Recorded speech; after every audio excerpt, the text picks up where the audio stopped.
sandals and shorts, and surf and scuba and sand and sailing and soccer. San Diego, California.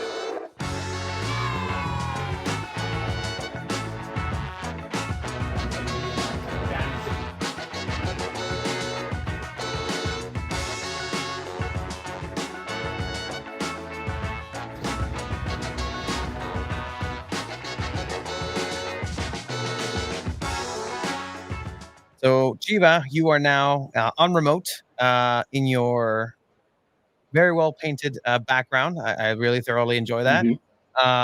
But we are going to go ahead and welcome back a legend, San Diego native, San Diego, everything soccer wise. This is one of those landmark individuals here. We had her for the beginning of the Olympics. Now we're going to go ahead and bookend this with a discussion on Olympic soccer and the U.S. women's national team return to the promised lands of Olympic gold. Please welcome Shannon McMillan. Shannon, welcome back. You called it. You called it. You called it Olympic gold for the U.S. And by golly, that's exactly what happened. Yeah, thank you for having me back. It's great to see you guys, and I am just beyond excited for the team, for Emma, Naomi and Jaden coming back, gold medalist. Can't wait to celebrate them on the 24th at our next match. No, and it's such a, we were talking about the journey to get to the Olympics being arduous in its own way, but to see what this team did and to get to the final, right? There were a lot of people watching this matchup saying underdogs.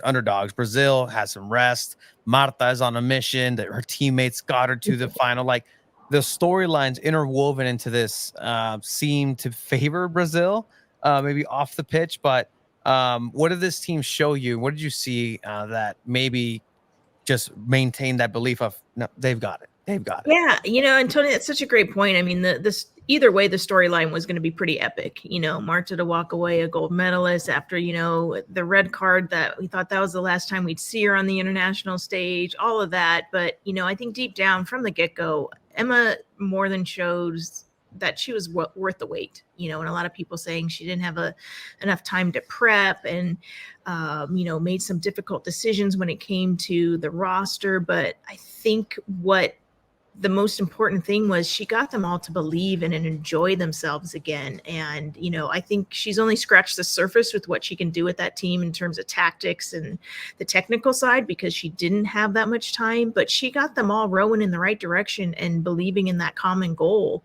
And you saw it with each and every game, the wins late in the match where we're all stressing and, pulling our hair out. They never lost faith. And no matter what, down a goal, whatever it was, they battled and fought. And you just saw the true love and the freedom that they all had, knowing they can go out and make mistakes. And, even along the way, we're winning and people are like, oh, she should have done this. She should have done that. It's like, you're never going to silence all the critics, but those that truly love this U.S. women's national team are pumped and excited for what lays ahead. She has 2.5 years now to prepare this team for a World Cup.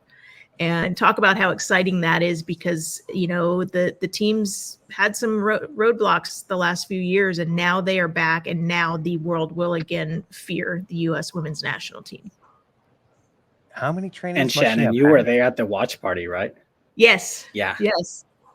Thankfully, I was there Shannon. and able to actually watch.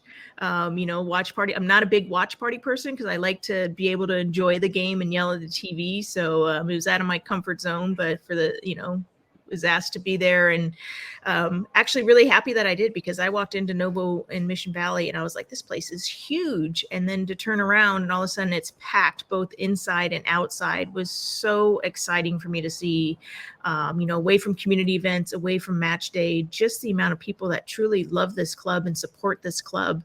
And we're there to see Nay and Jay, earn that gold medal. It was pretty special. I mean, and San Diego always shows out for the sport, for soccer, but it's really great to see the support and love for this team in general, right?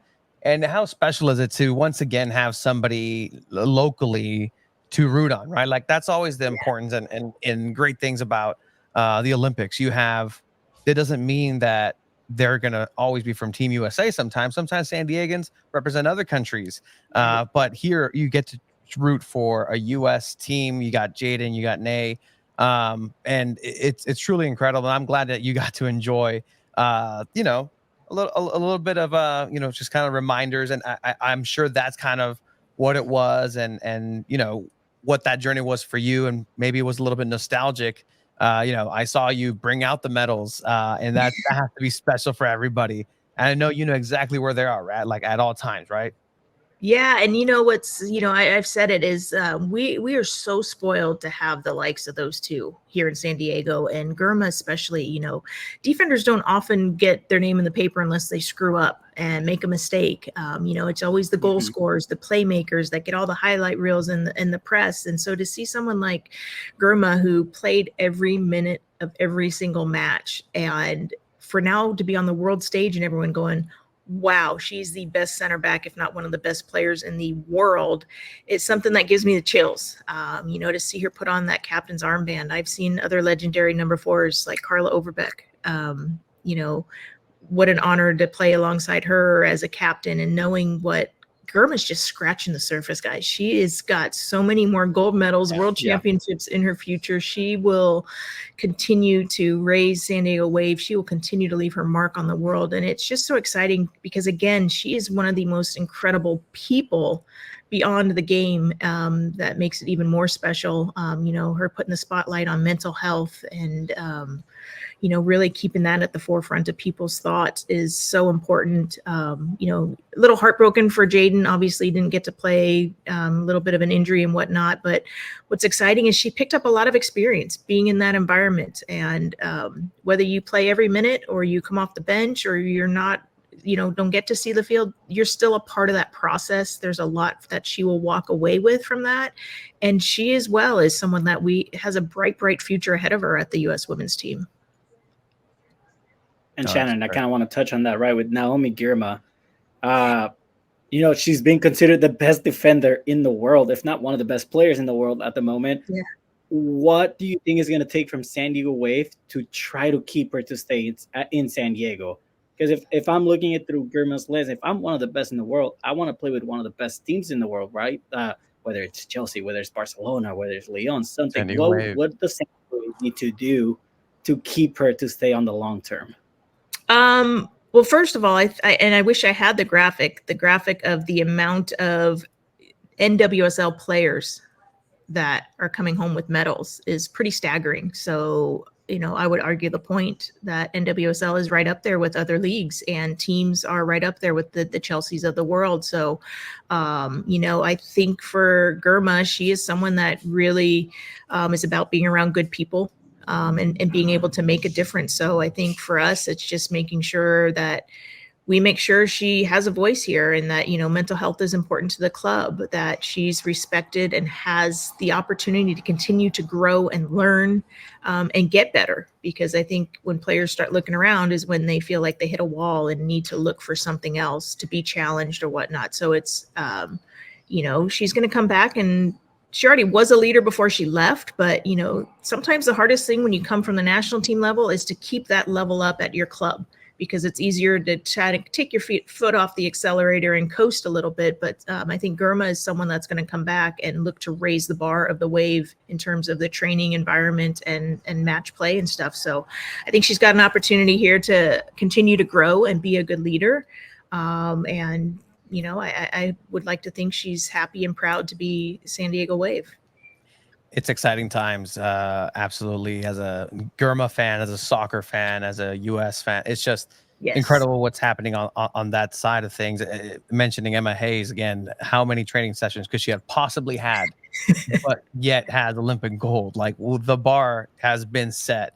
And that has to be the truth. The US is a dominant. I think the number was 26 players from the NWSL who are coming back with Olympic gold. And so that's what I like about the Olympics on the women's side. I think I was talking with Chiba about this, where the Olympics have a weight to what actually happens on the world stage with the World Cup. Whereas on the men's side, you tend to see a lot more younger kids, up and coming. Sometimes it's not the best, but here you're seeing the best of the best. that gold medal seems to mean that much more because of it. And so, I mean, is there any truth to that? Is there something that, when you come back to it, you're going to, diamonds cut diamonds. Marta was saying, I faced this in the NWSL, some refereeing and whatnot, but Yeah. she's used to it. And that's what makes her so good. Yeah, absolutely. And I think that's, those players that stay on top are the ones that know how to train and bring back and want to elevate the people around them. And I think Girma embodies that with every ounce of her. And I think that, every athlete grows up dreaming of playing in the Olympic Games. Every soccer player grows up dreaming of playing in a World Cup, and beyond that, winning the hardware. So, it is something that's special. And, we were fortunate, the 99ers, to be able to go hang with the team before they left. And from the get-go, we were so amazed with just the environment that Emma had created. And it was really exciting. And I left New York, New Jersey going, we're back. We will win this gold medal.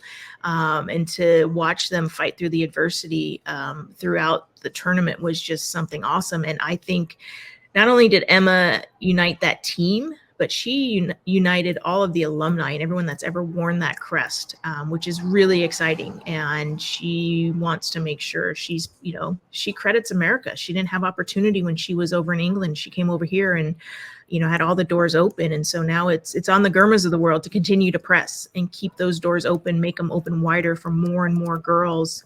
Because, I say it every time. There's a young girl running around a youth field right now in San Diego that is a future wave player. And if you can see it, you can be it. And that's why it's so special. And to see the Girmas of the world that are really pushing the game forward and spotlighting beyond the field, mental health, just being a good human, out in the community and whatnot is super, super exciting for the growth that the women's game could still have.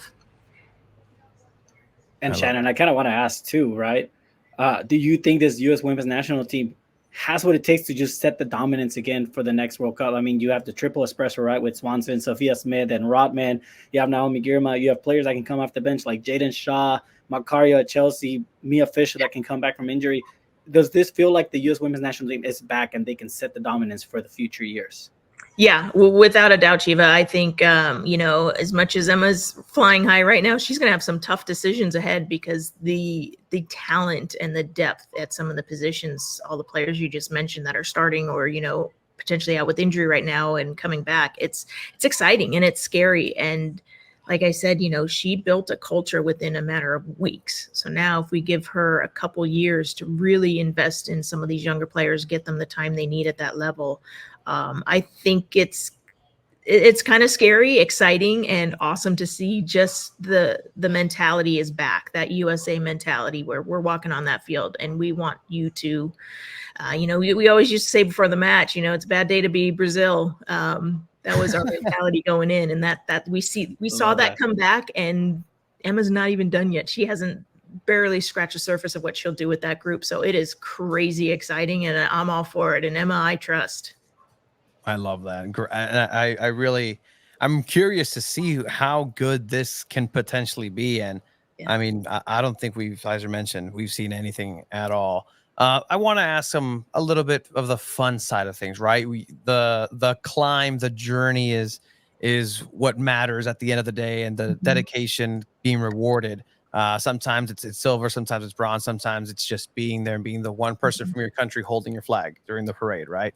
Yeah. But after post gold medal, how did that change your life? Like, it seems like, back in the day, being on the Wheaties box was the highlight of any athlete, right? Yeah. What doors did having a gold medal open for you, just on and off the field specifically? Great question. I think off the field, the Olympics fell right after my senior season at University of Portland, and got a great education that soccer I wouldn't have had if not for soccer. So, but at the same time, I wasn't quite ready to go into the real working world, so to speak. So the fact that because the Olympics in '96, it really put the team on the map and helped us build into that World Cup and start making salaries that would afford us to be the best, could have been better, obviously. It's come a long way, but there's still work to be done in that space too at the same time. But just the fact that for 12 years after that, that was my job. I was a U.S. women's national team player and trained that way, had that mentality. And for me, it's something I never took for granted. And I think on the field, it helped me just continue to extract the life lessons, overcoming adversity. I was cut in 96, fought back to make my way on the team. And then in 99, all of a sudden I'm super sub. I'm coming off the bench. And after, a couple matches in, the reporters were like, hey, don't you think you should be starting? And, my response was, I train every day to start. At the end of the day, it's the coach's call. And if you're asking this question, it means I'm doing my job, but that's a question for him. I'm here and, buying into that larger team culture. It was never about me. It was always, the 99ers, we proudly say we before me. And just the growth that I had as a person, the confidence that I developed, all of those amazing life skills that helped shape me to who I am today. So it opened a lot of doors. It helped shape who I am. And it's still obviously a massive part of my life now that I get to work with San Diego Wave and give back to the San Diego community where I grew up and didn't have access to this. And to, inspire that next generation I will forever be grateful to this crazy game. And that's what we love about it, right? Those stories that then get passed on, right? And that's the legacy that is truly left behind. And Shannon, you are doing an excellent job. Thank you. Just being that person here for San Diego. We're fortunate to have you representing this city in that space. But we'll just leave it right there. I really appreciate your time. Just wanted to make sure that we understood, like, hey, this is what it takes to win a World Gold Cup, and this is what it takes to go through it. And what's the funnest thing after in the post match? Like, was there anything specifically? Well, if you're fortunate enough to not get picked for drug testing, it is just, it's Julie Foudy's known for pregame. Give us your best worst dance. People like myself a little shy about that, but I think everybody at that point, it's laughing, singing, crying, hugging, celebrating. It's just the whole gamut of emotions, and you're exhausted from the game. 99 World Cup, it was over 100 degrees, but still we found that energy to just celebrate and love on each other and be so thankful that, we achieved that goal and we achieved it together, and we are forever connected. And, these teammates become family. Love that. Thank you again, Shannon, for your time. Catch the San Diego Wave back in action. It's going to be a great latter part of the season, a lot of activities.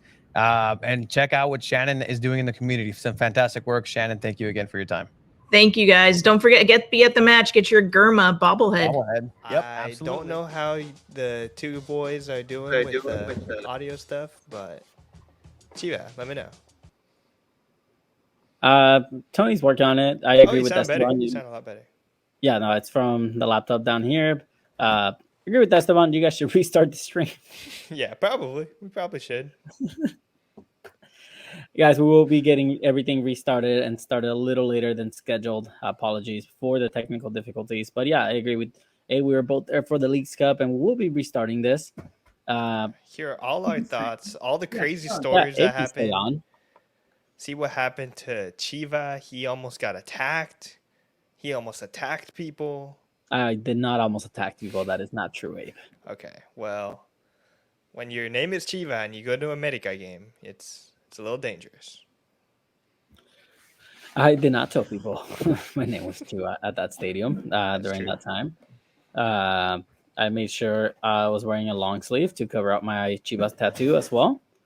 But I did go in with the supporters group just to get a little snippet and vibe of what it was like pre-game, and I did not like it. I did not like it one bit.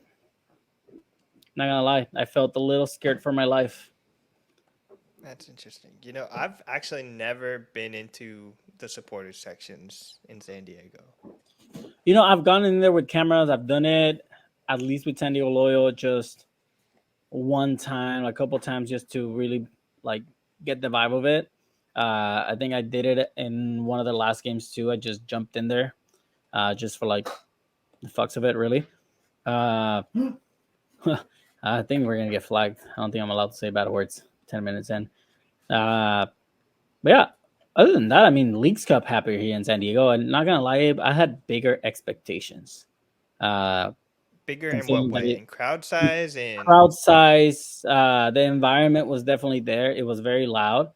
But I think crowds, I think they announced 21,000, around 21,000 in the stadium. And for a Friday night game for America to be there, I'm not going to lie, I was expecting a lot more. yeah, I honestly was expecting a lot more too. I was looking ahead of time at tickets cost. Tickets never really went down in price, and I mean, you could tell which sections were more expensive than the rest. Like the middle section of that 200 section on, I think it's the east side, just looked completely empty, but then just like a few sections over would be completely just full, which just says a lot about pricing and, the want to get as much money as possible rather than fill out the stadium that certain teams might have. But I mean, I thought it was a great game on the field, at least for No, it parts of was, it it. was, it was for sure. And I mean, that's what we've been seeing in the Leagues Cup, right? I mean, we've seen different matchups and different results. I mean, it goes straight to penalties if it ends in a tie. So I kind of like that as well. But I mean, America's just overall, and it hurts to say this, right? But probably the best team in Mexico in general. The most successful team, the most championships, the best squad overall. And you saw that on the field. You saw the way they played. We saw it at training the day before 2A. Like the way they do their trainings, the way they kind of like handle everything is very professional, and it looks like they're just kind of having fun with it as well. Which at the end of the day is what it should be, right? You're playing soccer; it should be fun. And as much as it sucks for me to say it, America is doing things right. Yeah, it's really interesting to see that, especially on the road. They've been away from home for a really long time, and I think it's rare that you see a team just completely comfortable and especially on the road like that, but it sounds to me like they're just more comfortable as an organization being able to be everywhere because they're so international. I mean, they kept saying that, hey, we got the best fans in the world, and even games in the US are like home games for them, which is crazy to think about, but that's just how it is when you're Club America. And Tony's muted. That's great. Okay. Tony, Chiva. I don't know if they can hear you guys, but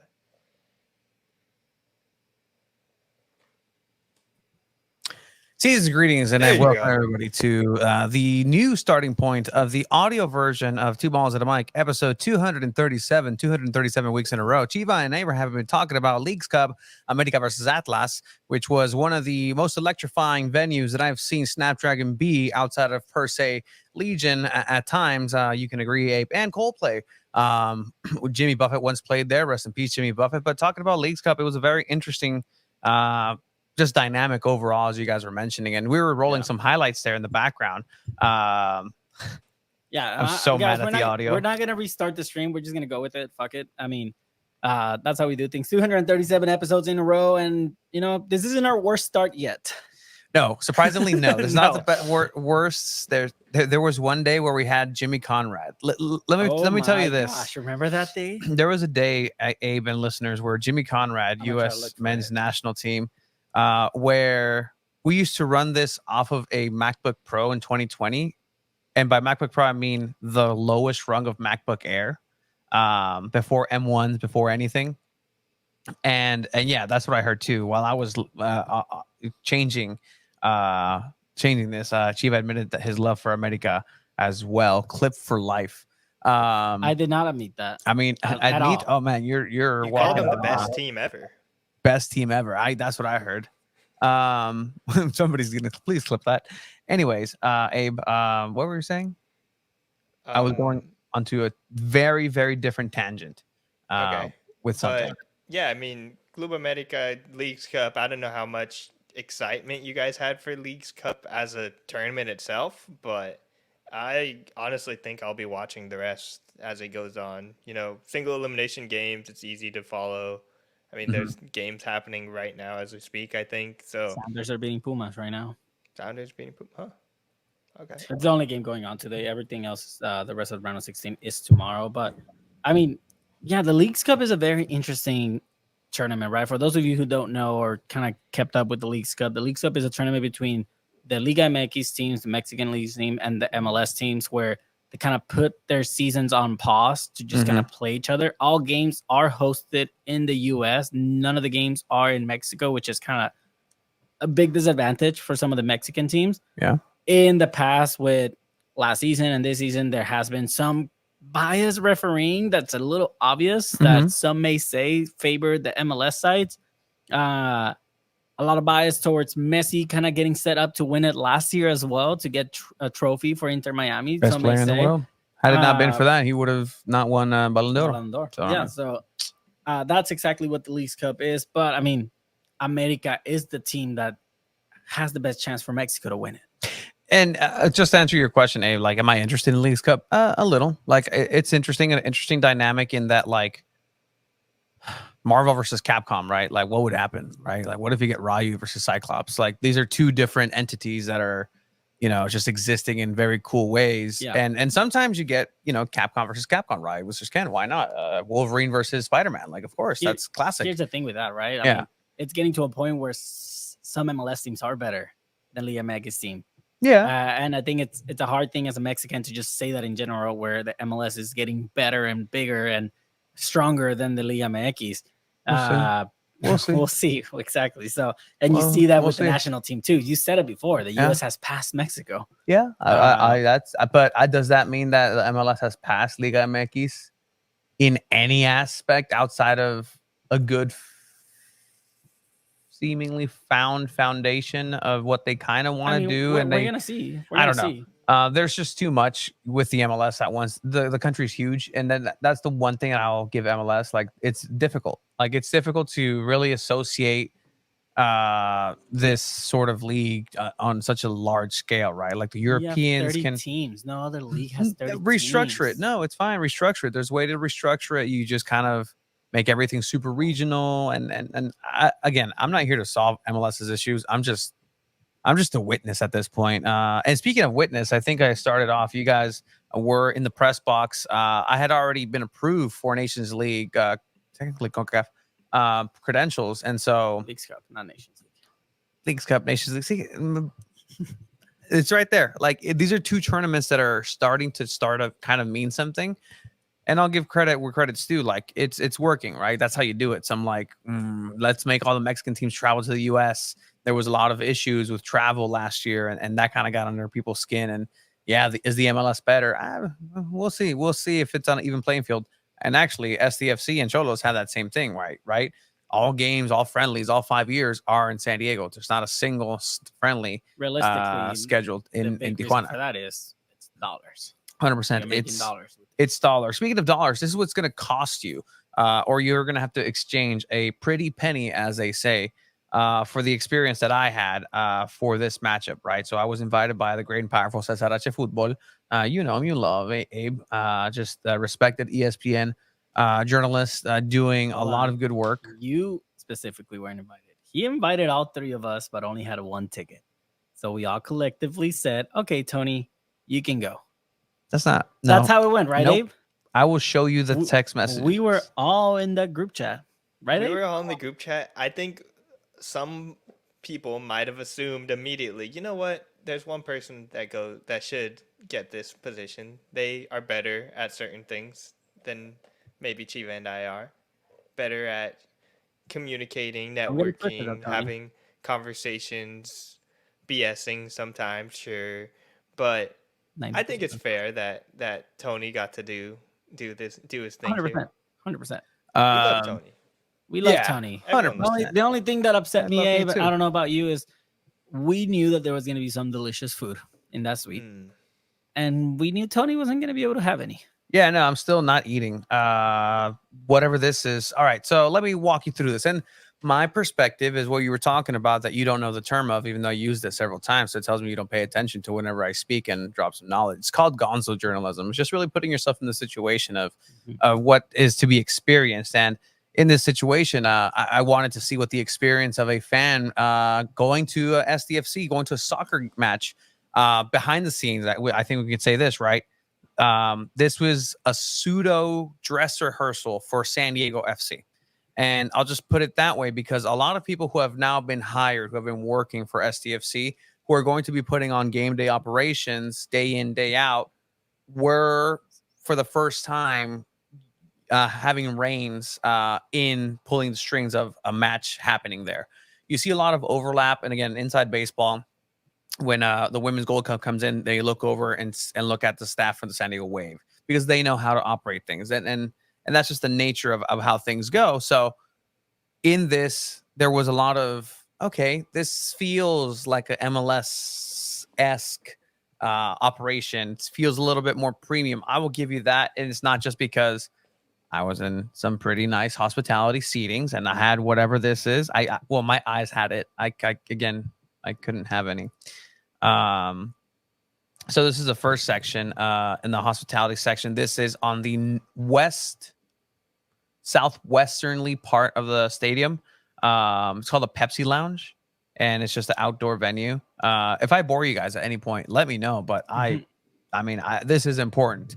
I can't stress enough how much this needs to be seen. But yeah, so some accoutrements here. And then this is the actual seat and the look onto Snapdragon Stadium. I don't know how much these seats are, man. Thousands. Would I pay if given the opportunity to be able to watch games here? No, dude. Like, I think the seats in the supporter section are very comparable. Look at me selling and shelling tickets for SDFC. I mean, you have to rent out the whole suite too. You do have to rent out the whole suite. Sit there with people. In the actual suite and kind of like the view right there. I'll run you guys down the menu. It was a tri-tip sandwich. There was some sort of chicken wrap. There was truffle mac and cheese, which we've had up in the press box. You've had it. Abe, it's good. But yeah, I had none of it. I had a water. But again, networked with a couple people there. I balls to the wall. I think I drank too much water, actually. Oh my gosh. But that was an water. I like the canned water. Canned water is actually superior. But overall, my watching experience was very different from what I've ever experienced at Snapdragon. So I mean, all right, let's go talk back about the game, right? 21,000 fans. The atmosphere was clearly there. There was a smaller supporter section for Atlas compared to the America one, but they were still loud. Mm-hmm. They still brought out flares. America had 2 full sections filled out. What did you guys think overall of this? It's the first time you see the America Support La Monumental at Snapdragon. It's the second time I get to see them. The first time was against Cholos last year. What were your reactions to it? So we already kind of got a preview for the women's what was it, the Summer Cup? Yeah. I saw a small section of them, but they were pretty loud during that Wave America game, and just to see that dialed up to like a level that I've never seen before at Snapdragon Stadium was honestly really cool to see. Just people standing on the stands, just screaming the entire game. It was like just what you would really expect out of a supporter section, honestly. So here's the bad thing. That's not allowed. You can't do that. None of it's allowed. You're not supposed to do that. I was seeing some backstage footage. Supporter groups are supposed to break the rules to make this type of atmosphere. That's the thing. Yeah. You have to have the balls to break the rules. And will this happen under SDFC's guides? Probably not. I see it happening. Like it could definitely happen where, I mean, they're not going to get those numbers. As of now, I don't see that to be untrue. If you're SDFC, you're not expecting this, are you? Yeah, they are. Wow. Yeah, I mean, that's what you want. That's what you want. That's what you want, you're going to right? get year one. Chiva and I were talking about this in the press box, that it takes years and years and generations of fans and families supporting teams and being about watching this sport, watching their club, and having that emotional connection that can create this kind of supportership. I think, sure, you'll get like lots of supporters, but to fill out an entire section like that of fans screaming and all knowing the same songs, that takes years. And years of winning too. Years of being the most successful club in Mexico. that's what that looks like. If you're SDFC, you need to lower your expectations of what your support section is going to look like, right? At least to start it out. Because I mean, this is 2 full sections filled out, packed out, nonstop singing. I'm not too sure what the numbers are looking at for the supporters groups, but if I'm the Chavos or Fronteras Ultras, the Riptides, anything, I'm looking at this, I'm like, oh, we have a lot of work to do then. Glass half full. Prove us wrong.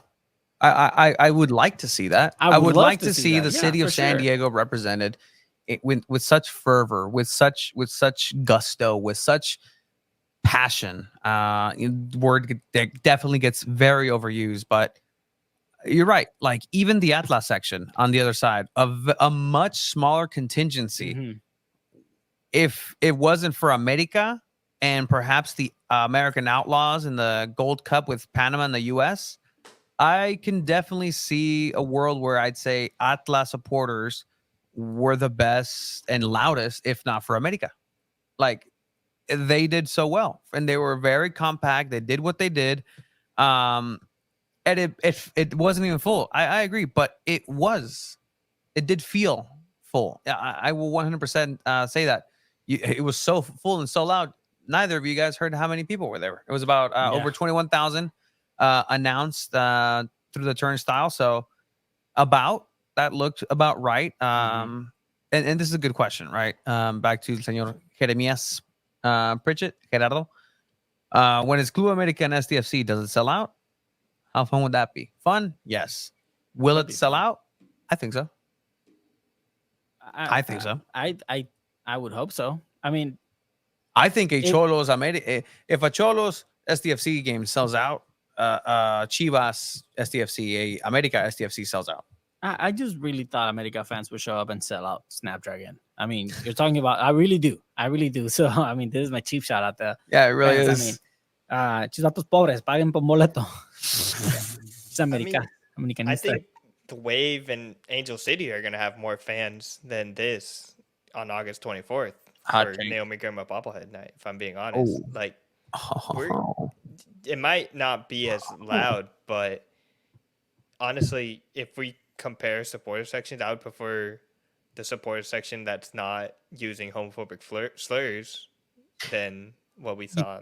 Yeah. And that's every Mexican national team supporters group that uses those chants too. And I mean, you don't want to see that. Hopefully SDFC doesn't do that. I mean, unfortunately, San Diego is a bandwagon city. Don't let that comment burn. That is true. It is true. I granted. And the loyalists are few and far between, which makes those people like man, I walked into a Dickies in East County over this weekend, and I can't tell you how connected I felt with this city, man. Some of the clothing there, some of the gear, like it.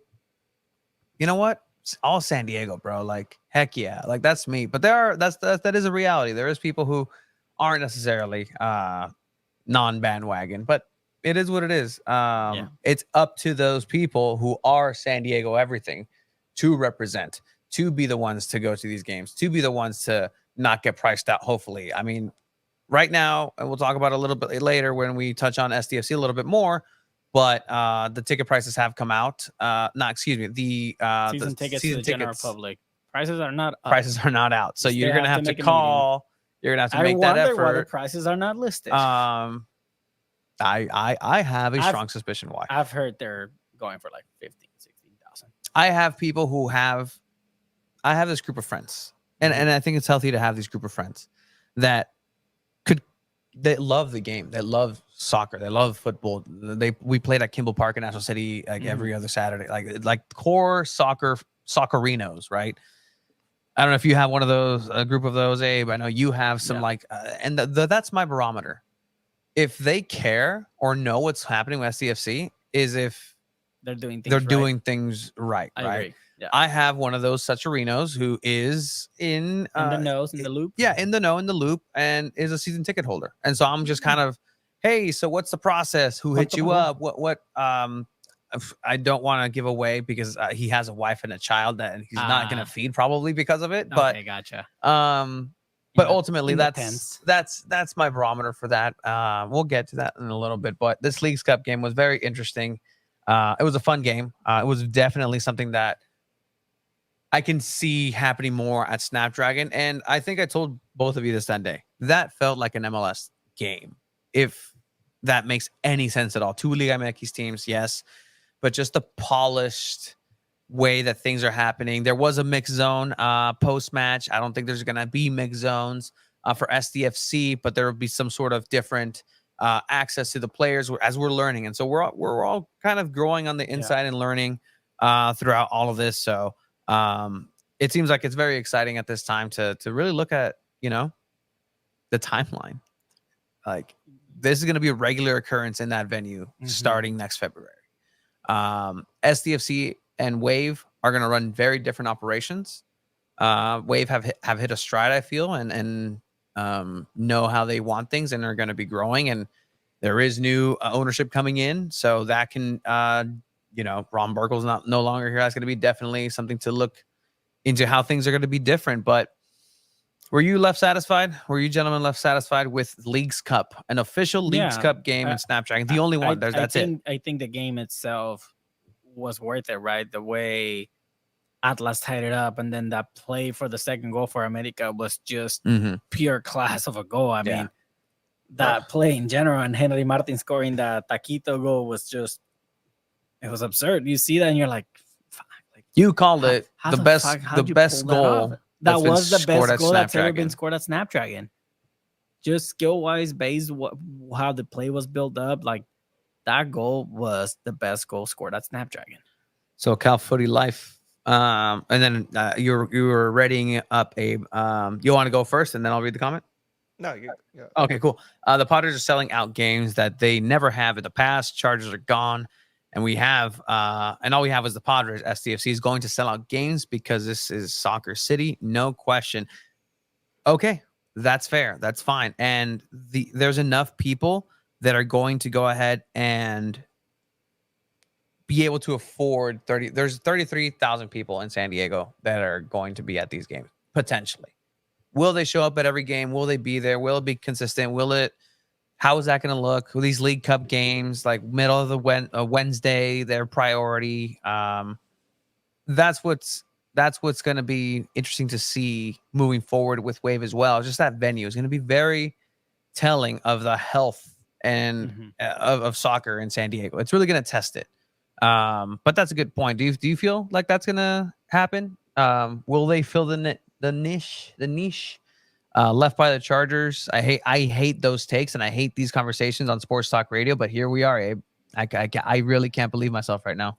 I hate comparing the Chargers to soccer, but it's hard not to when they play in the little grave of where the Chargers used to play. And there's a reason why the stadium's only 34,000 and not the same size that the Charger Stadium was.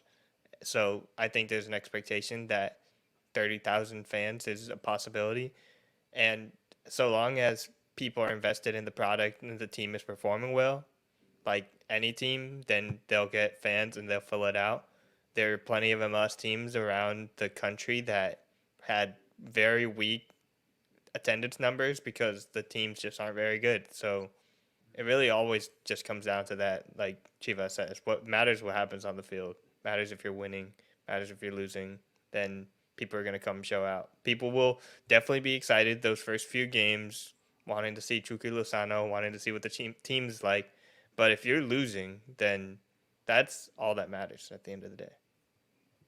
Yeah. I mean, the game itself. I mean, we saw it with San Diego Loyal, right? If they weren't performing, they were getting about 2,000 people there. Yeah. If they were playing great and it was a playoff game, they were selling out all 6,000 seats at Terrell Stadium. So it really is all going to come down to the type of game, the type of play that San Diego FC has, and we won't know what that is because there's only 5 freaking players signed so far. That is correct. David Day, so 90% of the games at Snapdragon will be night games, ? Correct. That is on the marketing. That is what they are. That was said by Tom Penn. That was said by Tom Penn. It's on their marketing for the tickets, and that's a point where they have a picture of Snapdragon or a rendering of Snapdragon in the shade because they're night game. But this really put it into perspective for me, and it kind of made me reel back some of the thoughts that I had as far as, well, how are they going to do this? This isn't really good for them. Um, they can't really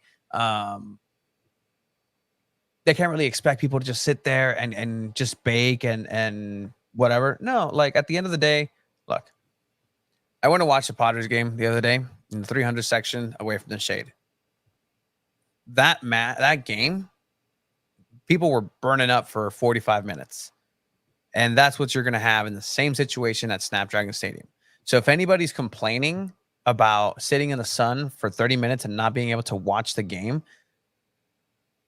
and you don't say something about the Padres and those sections at Petco Park, then I think we can't really see eye to eye on that argument, because you should be giving the Padres more the same grief or something, right? Because that's just nature. That's just the way it's built. You know what? I've always said this. Snapdragon should have been built the other way, because then it's just, you're not going, the sun is not there. But anyway, I was here for the Foo Fighters at Snapdragon as well. Abe's eyes just lit up. Just had that picture ready. That was, He did. Yeah, no, 100%. But exactly. And same thing, same situation. Opener, the Hives, they played in the sunlight. There was people baking up in the seats. But yes, 90% are at night. You may miss, if you're in the specific section, 30 minutes of a match because it's a little too bright. But these are the realities as a San Diego sports fan. And I don't know. I mean, if you're a fan of the team, if you're a fan of the game, you're gonna go despite the weather. You're gonna go despite if you get a little sunburn. Like if you're really passionate, you're not gonna care about those things. And if you're caring about it, then you care about that more than you care about the game. So I don't want to hear anymore. The sun's gonna hit, like it's gonna be hot. Like, no, I'm tired of hearing that. Like, go for the game. You're gonna if America and Atlas played this game at 1 p.m., all those fans would have still showed up at that time and would have not complained, because they're forced to support their team. So I mean, I think hopefully we're past those arguments right now. Hopefully, like, people are not even mentioning it anymore, right? Yeah. Again, you talked about it right now earlier. I think this is a slight slight take on just Snapdragon now, not necessarily SDFC as well, but you know, that's the state of things now. We're talking about also a team is going to be there that has only 5 players announced and signed. So, you know what? It's a matter of the time ticking for me where I'm concerned, but this gave me hope as far as a structural dry run dress rehearsal of what a MLS day could look. I think it was a net positive having Atlas America Leagues Cup. I can see how that can be replicated in and out. Here's the thing, though. Yes. That atmosphere was there because it was America. Had that game been somehow Real Salt Lake against like Atlas or something. Real Salt Lake? Not the fake Salt Lake. Yeah. No, Real Salt Lake. I mean, it's a Nate Miller reunion. I mean, people will show up to see Nate Miller, but the numbers wouldn't have been there. Yeah. Yeah. No, of course. And luckily, America had seating preference for being the Liga MX champions, and they got to pick a stadium in California for that, and they were the home team. So they picked San Diego. I mean, 21,000 fans showed up. The atmosphere was amazing. So I don't know what else you could have hoped for, right? I think it was a successful event. What do you think about this, Abe? Or anything that we've said? I've completely agree. Are you talking about Edwin's comment, or are you talking about both now? Because it's a really good comment. I want to talk about Edwin's comment. I think a really good comment. That LAFC, SDFC games are going to be insane. We see Dodger fans take a large portion of sections and seats at Petco Park games, Padres games, and if there's an LAFC, SDFC game, I genuinely think LAFC might take over Snapdragon Stadium, which just in general, as like a Padres fan, I would always just be like, it's whatever. I mean, they're paying to do all this stuff. If Dodgers fans, if LA fans want to take over, it's fine. And yeah, there's going to probably be fights, and that's going to have to be something that we're covering when these LAFC, SDFC games happen. So it's a little worrying. There's security wise. I know a lot of people had some issues with security at this game. I mean, there was also mention of parking earlier. Parking's just an issue in Mission Valley. There's no answer to it. They didn't want to address it. The freeway's still going to always be chaos. Getting out of that stadium is going to be chaos. Take the trolley. Yeah. That's my best. And that's thing. just venues in general. Again, Like, it's not even a San Diego venue. It's not even a Snapdragon thing. Like, you go to SoFi about parking anything, there's going to be traffic all the time. If you don't want to deal with traffic, get there 3 hours before the game starts. Wait till like an hour till after the game ends to leave. Plan accordingly. Like, that's like, I mean, and that's free. And we're not trying to be negative at all. We're just trying to be realistic. With everyone. Something that's free. And I saw a comment on Instagram saying like, well, if you don't want to sit in the sun, then buy better tickets or buy tickets. Some people can't afford those because those are going to be the least expensive tickets more than anything. But again, like, just plan ahead of time. Like, again, if you go to a Foo Fighters concert, just make sure that you have it planned that, okay, I'm going to take a trolley. I'm going to leave my car here. For the most part, you know what? Your vehicle is going to be as safe, if not as, I didn't touch that one. That was you, Abe. As safe as, all right. Thank you.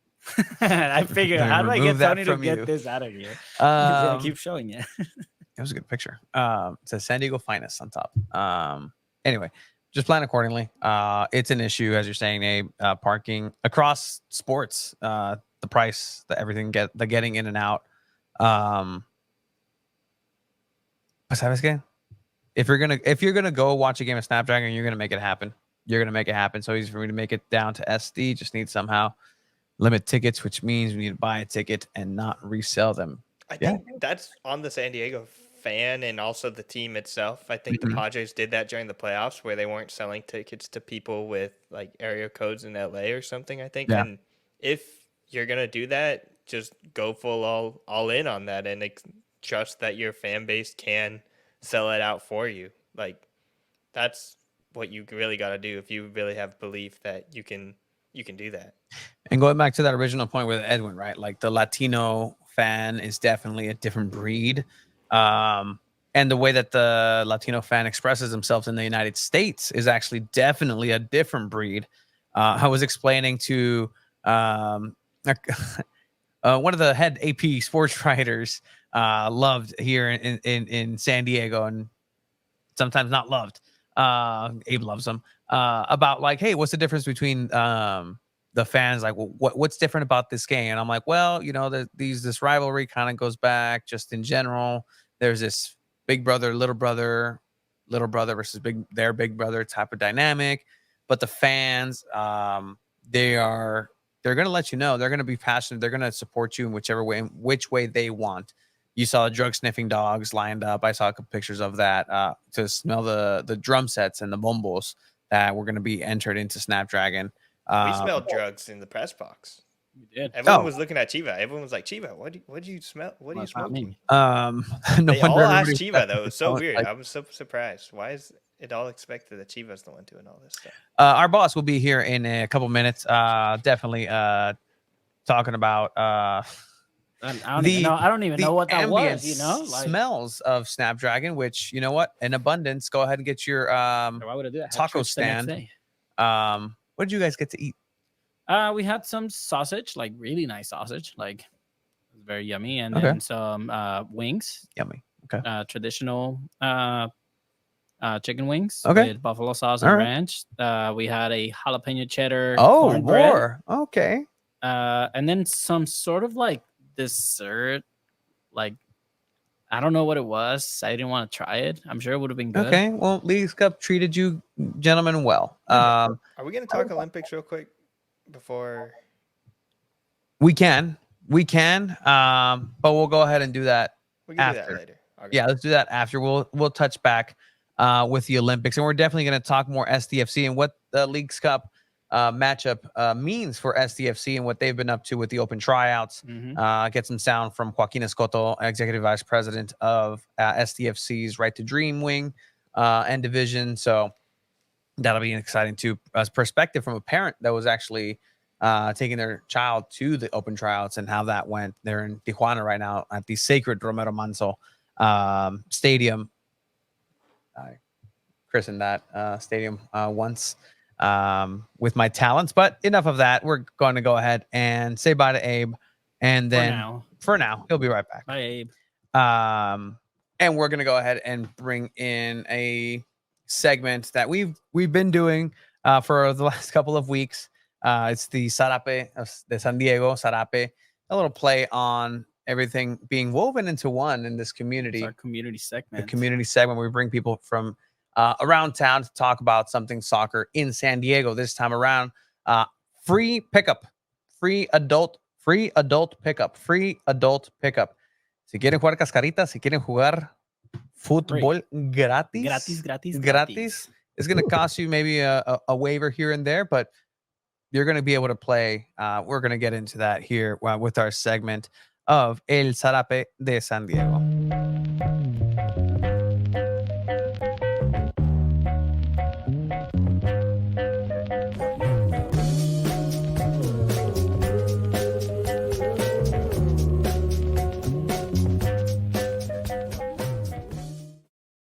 Right. With that, we're going to bring in the great YMCA. I'm going to let you give the title because it's one of those like there's heft to it. Mr. Chad Prokop from the San Diego Family YMCA South Bay Division. ¿Cómo estás? How are you? Bien, gracias. Y tú. Thank you for having me, Tony and Chiva. I was not expecting you to start that in Spanish. I was not expecting it at all. I love that. Thank you for Practicamos mi español es más o menos. But thank you guys for having me out here tonight, man. It's a pleasure to be here and just, really excited about the opportunity to connect and highlight some great work that's happening in the San Ysidro community with the amazing sport of soccer. How's everything going, man? How are you guys doing this evening? It's good, man. It's getting to the point where, these opportunities come up and just an aside, just, work-wise, it's been very interesting being able to finally meld these two different things together in a seamless way where it's kind of feeding each other. We were there for the San Diego Wave unveiling along with PNC Bank of the new infrastructure, the redoing of the soccer arena at Borderview YMCA. And now just opening opportunities to get free soccer, because I think that's something that is important to a lot of people, especially in the community here in the South Bay. But there's not a lot of opportunities to play on a premium site. And so hopefully this is going to go ahead and just inspire people to say, hey, you know what? I could play here on a regular basis. And that's kind of what we want to talk about today, Chad. Just walk us through what's happening here at Borderview Family YMCA. Yeah, so first and foremost, just want to extend a quick shout out to our partners at PNC Bank and San Diego Wave FC. They were part of a massive and generous renovation of our indoor soccer arena at the Borderview Family YMCA, located on the Montgomery Middle School campus in San Ysidro. Guys, this field, it was worn down to the foundation, like turf, through the dirt, like to the cement foundation. The goals were ripped. The scoreboard was torn down. Some of the boards were hanging off the walls. And, they came through and made some generous contributions to help us recreate and revitalize the space. So first and foremost, I know you guys were at the event. So, we're very appreciative and really looking forward to the opportunity to invite the community out to participate in some free and open nights. So yeah, Tony's flashing some B-roll here from the opening ceremonies and ribbon cutting event. We had, case in point right there. Soccer being one of the biggest sports worldwide, we really wanted to take advantage of the opportunity with the space we had and, really get folks back in action. So with that being said, we're looking forward to hosting 2 free and open soccer nights for ages 18 and up. So we're really looking for folks in the community to come out and participate in the amazing sport of soccer. August 19th is a Monday night, and Tuesday, August 20th from 6 to 8 at the Borderview Y. We're inviting the community ages 18 and up to come out and participate in free open play soccer. We're just asking that folks stop by the front desk, check in. We'll have some of our staff out there to talk to folks and kind of keep things in order and make sure that play remains fair and safe, but nonetheless, everybody who shows up is get a free 1-week pass to the YMCA. So in addition to the amazing soccer field that we have out there, we have a full-fledged gym. We have some of the newest equipment out of all the Ys in San Diego to meet all of your health and wellness needs, group exercise classes, and we have an array of youth sports as well, ranging from soccer to basketball and volleyball. No, I mean, and it's amazing, right? It's not every time you get to hear something coming from the YMCA that it's absolutely free. So if you're a big soccer fan, I mean, you're hearing it here first. Show out to Porterview and go out there Monday and Tuesday to check out the arena. Like you said, Chad, it's top of the line. I mean, we've had events there. We've seen it. The grass is super good. I mean, seeing that video of the before and after, it's kind of like those home redo, like the homes and all that, where it's like the house is worn out and then it's a brand new house after. Look, man, I'm going to say sorry because it's partially my fault that there had to be so many renovations to that arena. That's actually the site of the last championship that I won playing that I actually care for. I'm like, I tried in this one and I won it. And that was a different Tony. And that was a different animal, different time. But no, it's a wonderful location, wonderful arena. And yeah, just if you know somebody, if you want to bring somebody out, just make sure that you have all the proper stuff with you. Bring an ID, just, hey, you're a regular person, have an ID. You never know. But always make sure that you have that with you. Just stop by the front desk. That's the most important thing. Just because, again, you can refill your water bottle, say hi to the people, get a free week. There's a lot of exciting things happening here down south at the Porterview YMCA.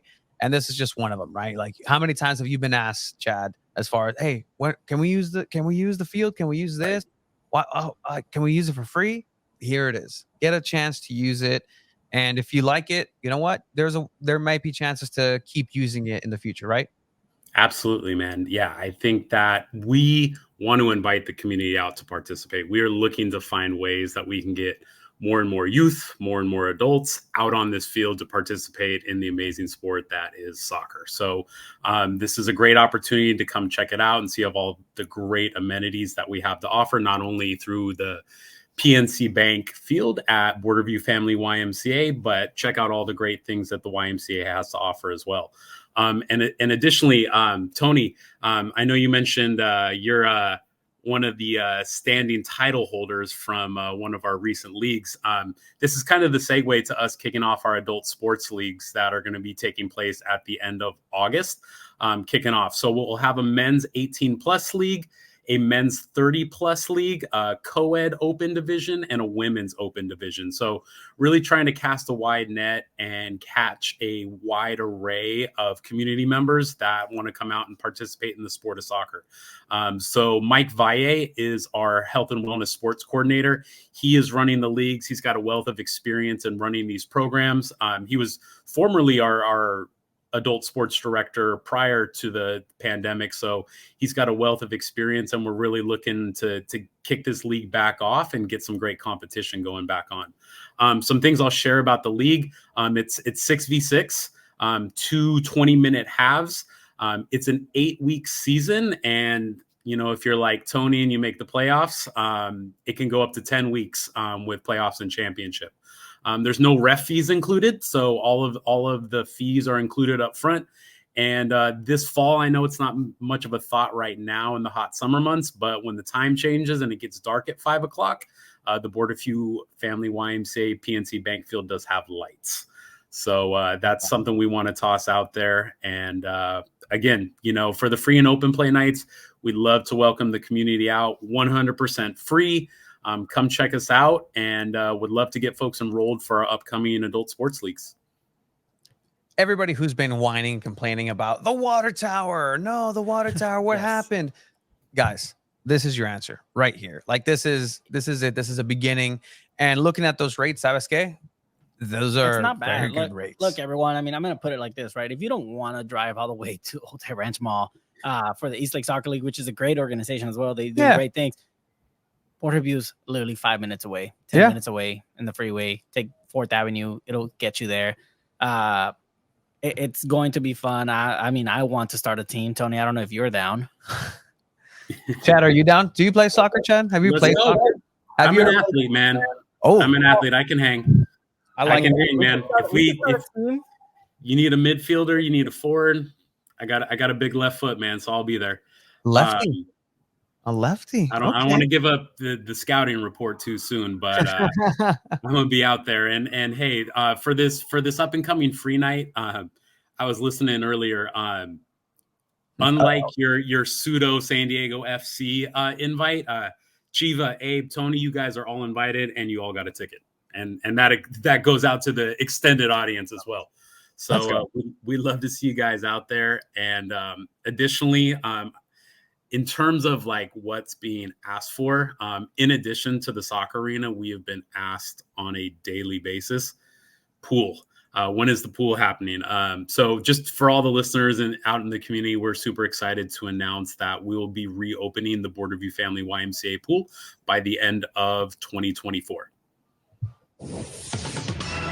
That is breaking news, Chad. Like, I think you only know us from like 8 hours of clock in, clock out. We run in, but this is the dumbest show you'll hear. But in that same vein, we have fun. Breaking news: the pool at the Borderview YMCA is going to be reopened. That's huge. That's huge. It's a big deal, man. It's really cool to do that, and it's an opportunity again to start really putting that effort back into the community that helped through the pandemic, helped through and needed it so much, and still needs it to this day. Look, I'm gonna put it like this right now: Chicano Futsal, Bridge Barcata, Chula Vista Pickup, show out to Borderview on Monday and Tuesday just to have some fun pickup. Feel it out. It's very different than just feel. Futsal and cement and all that. Bring some cleats, bring some indoor shoes. It's gonna be fun. Show out there Monday and Tuesday. If you can't make it to both, go to one. I think we're most likely gonna go to Tuesday. We have a show on Monday. I mean, how's your Wi-Fi out there? Come on out, man. We wrap up at 8. Yeah. We'll get you guys out there. Yeah, let's do it. Let's pull it off, man. Love that. Again, that info, open free adult soccer in a great arena. Same arena where you saw Savannah McCaskill absolutely destroy a couple of children with her skills. Monday, August 19th from 6 to 8 p.m. Tuesday, August 20th, 6 p.m. to 8 p.m. Chad, is there anything else for right now? Nah, man, just want to say thank you. We'll post all of these details on our Borderview Family YMCA Instagram page. And again, that's at Borderview Family YMCA. So you can check out all of those details there. If you can't find us there, you can always check us out at ymcasd.org and head on over to Borderview. But yeah, nonetheless, fellas, I just want to say thank you so much for the opportunity. Thank you for all that you do contributing to the amazing sport that is soccer. I think, you know, you guys aren't going to argue with me. Probably one of the most popular sports in the world. Great physical outlet for people of all ages to move their bodies. I love it because it's nonstop and you get awarded for hustling. So in addition to, you know, pushing these adult sports leagues, I'm getting ready to coach my son's U12 AYSO team kicking off this spring. So, you know, from player to coach to athlete, you know, we're all in. And, you know, Tony, Chiva, Abe, if you're kicking back on and to the entire community, we want you guys to come through next week. We'd love to see you there. Love that. Perfect. Check out San Diego Punto Football out there. Off the clock, representing, but we'll definitely be there. Good luck with your adventure. I'm very curious. I'm gonna see how your development is with the game as well. I love seeing people get in. Hey, the goalkeeper, the first signing for STFC, we had the dad on, Michael Faree, on last week. Didn't really grow up with soccer as well, and hey, you never know. Your kid might be next. Let's go. Let's go. All right, Chad. Thank you for your time, gentlemen. Take care. Have a nice evening. You too. Have a good one. All right. Free soccer, guys.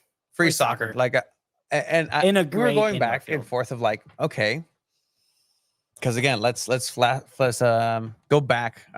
Let's go back in the time machine. And Abe, just throwing it back in there.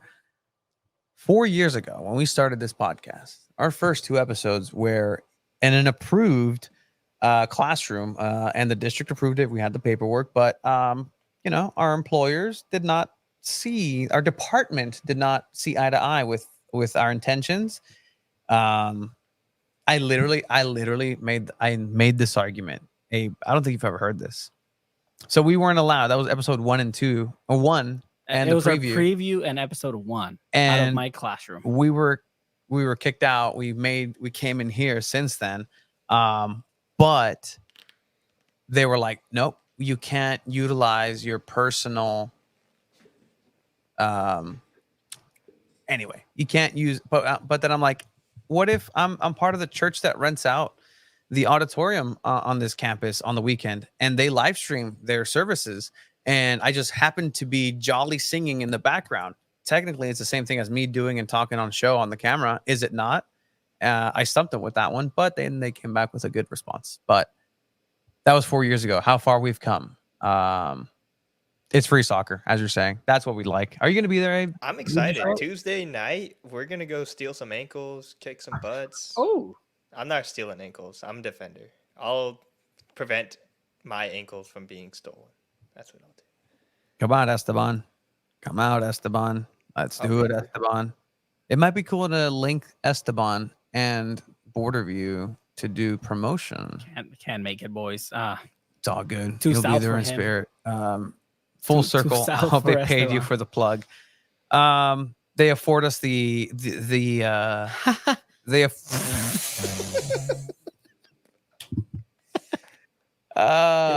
was good. Yeah, no, I mean they pay for the lights. I'll be there. It's gonna be fun. The lights have to be on. I haven't played indoor soccer in a while, but no, it's fun time out there. So check it out. I'll be the ref. Check it out. Can't really play just yet. Can't really play it right now. Yeah. But You trying to start a team? You can't really play. You should be our manager, Chief. It's in the fall. when you In the can, fall, yeah, you'll Hopefully be I'm good by clear then. You could be a manager. You could be the hopefully I'm Casey clear. Stoney of YMCA soccer. yeah, get fired mid-season. I'm gonna throw a couple extra bucks. I'll be the ref for the leagues. All right, so we brought you back in, Abe. That was a cool little segment. Check it out. We're gonna clip this, and yes, we get paid with kudos points, right? That was good. All right, so SDFC, MLS, everything is on the back burner. February 2025. That's what's going to be coming in the future. Should we dive into SDFC and all that before our next guest? Should we talk Olympics? No, we're going to before? talk Olympics because Olympics is what's happening right here, right now. This a good, interesting kind of segue and link to that is that fiance for Lindsay Horan, part of the U.S. Women's National Team, is the assistant sporting director to SDFC, Mr. Tyler Heap. So it's a different layer to perspective of what's going on in France. But these players were absolutely incredible during this tournament. They went Especially Jaden Shaw. the hardest, a potentially hardest way to get there for Olympic gold. I think during the game, I texted you guys. I'm like, I like it when teams who have the hardest way into the final game get rewarded for it. And I was thinking like Spain in the Euros. I was thinking, Brazil, them too. Like Marta got a red card, was suspended for a couple games, wasn't supposed to make it. The team rallied around her. It's a big emotional matchup. Marta's final potential international, I think it's for sure, appearance for Brazil. She's been doing it for over 23 years. Just it would have been the perfect ending, right? So you're battling that. You're battling fatigue. You're battling what was it? How many games in 3 weeks? It was a lot. A lot. It was a lot. Officially a lot of games in a short amount of time. Didn't see a lot of Jaden Shaw. Admittedly, didn't see any Jaden Shaw. Didn't see a lot of Jaden Shaw. Admittedly, we did see, however, Naomi Girma leap once again, a quantum leap into the conversation of, is this the best defender, period, in the world, player even? Defenders are players too. Let's not forget. We're used to seeing Naomi Girma with Wave every single game, whether it's a home or a Wave, right? We're used to talking to her in media pressers and everything. And we know how good she is. But to finally see her, we saw her at the World Cup and we see her at this Olympics and we see her getting recognized as probably the best defender in the world. That speaks volumes to the game that Naomi Girma offers. It goes to show that we're not tripping about what we're seeing every freaking weekend with Wave. Like, they're in the position that they are, still able to make playoffs if they fight for it because of Naomi Girma's leadership and defending. So, I mean, I don't know how you guys felt when you heard, like, oh, it's Naomi Girma, probably arguably the best defender in the world. How did that make you guys feel? She completely changes every backline that she's a part of. It's insane to watch how different it is, just the wave wise, as far as just one defender being able to hold a line, being able to take 1v1 versus some of the best attackers in the world. Like that game against Germany, she was just destroying players, letting them come to her. She gives players a false sense of confidence in a way you don't usually see at a defender. Usually there's a little bit of a anxiety when that forward is coming right at them. But for her to just be so comfortable and just tap balls away, not be afraid to make tackles, take the yellow cards at certain times, it's really cool to see. Who are we to argue? Emma Hayes, the current head coach for the U.S. Women's National Team, coming in, just saying, you know what, Morgan, take your time. If we see you, good. If we don't, fine. This is the team that's going to the Olympics. We heard Shannon McMillan at the beginning of the Olympics have that same confidence. I wasn't confident in this U.S. Women's National Team coming back with gold. Yes, she said, they can win gold. Yes, and shame on me. The only thing that I've ever doubted Shannon McMillan in, and I turned out to be true, was whether or not she could score on me. And turned out that's the only thing I was ever right. And she was wrong. You did not like that, Abe. But I should listen to a World Cup and Olympic gold medalist here and there, especially when they are the experts.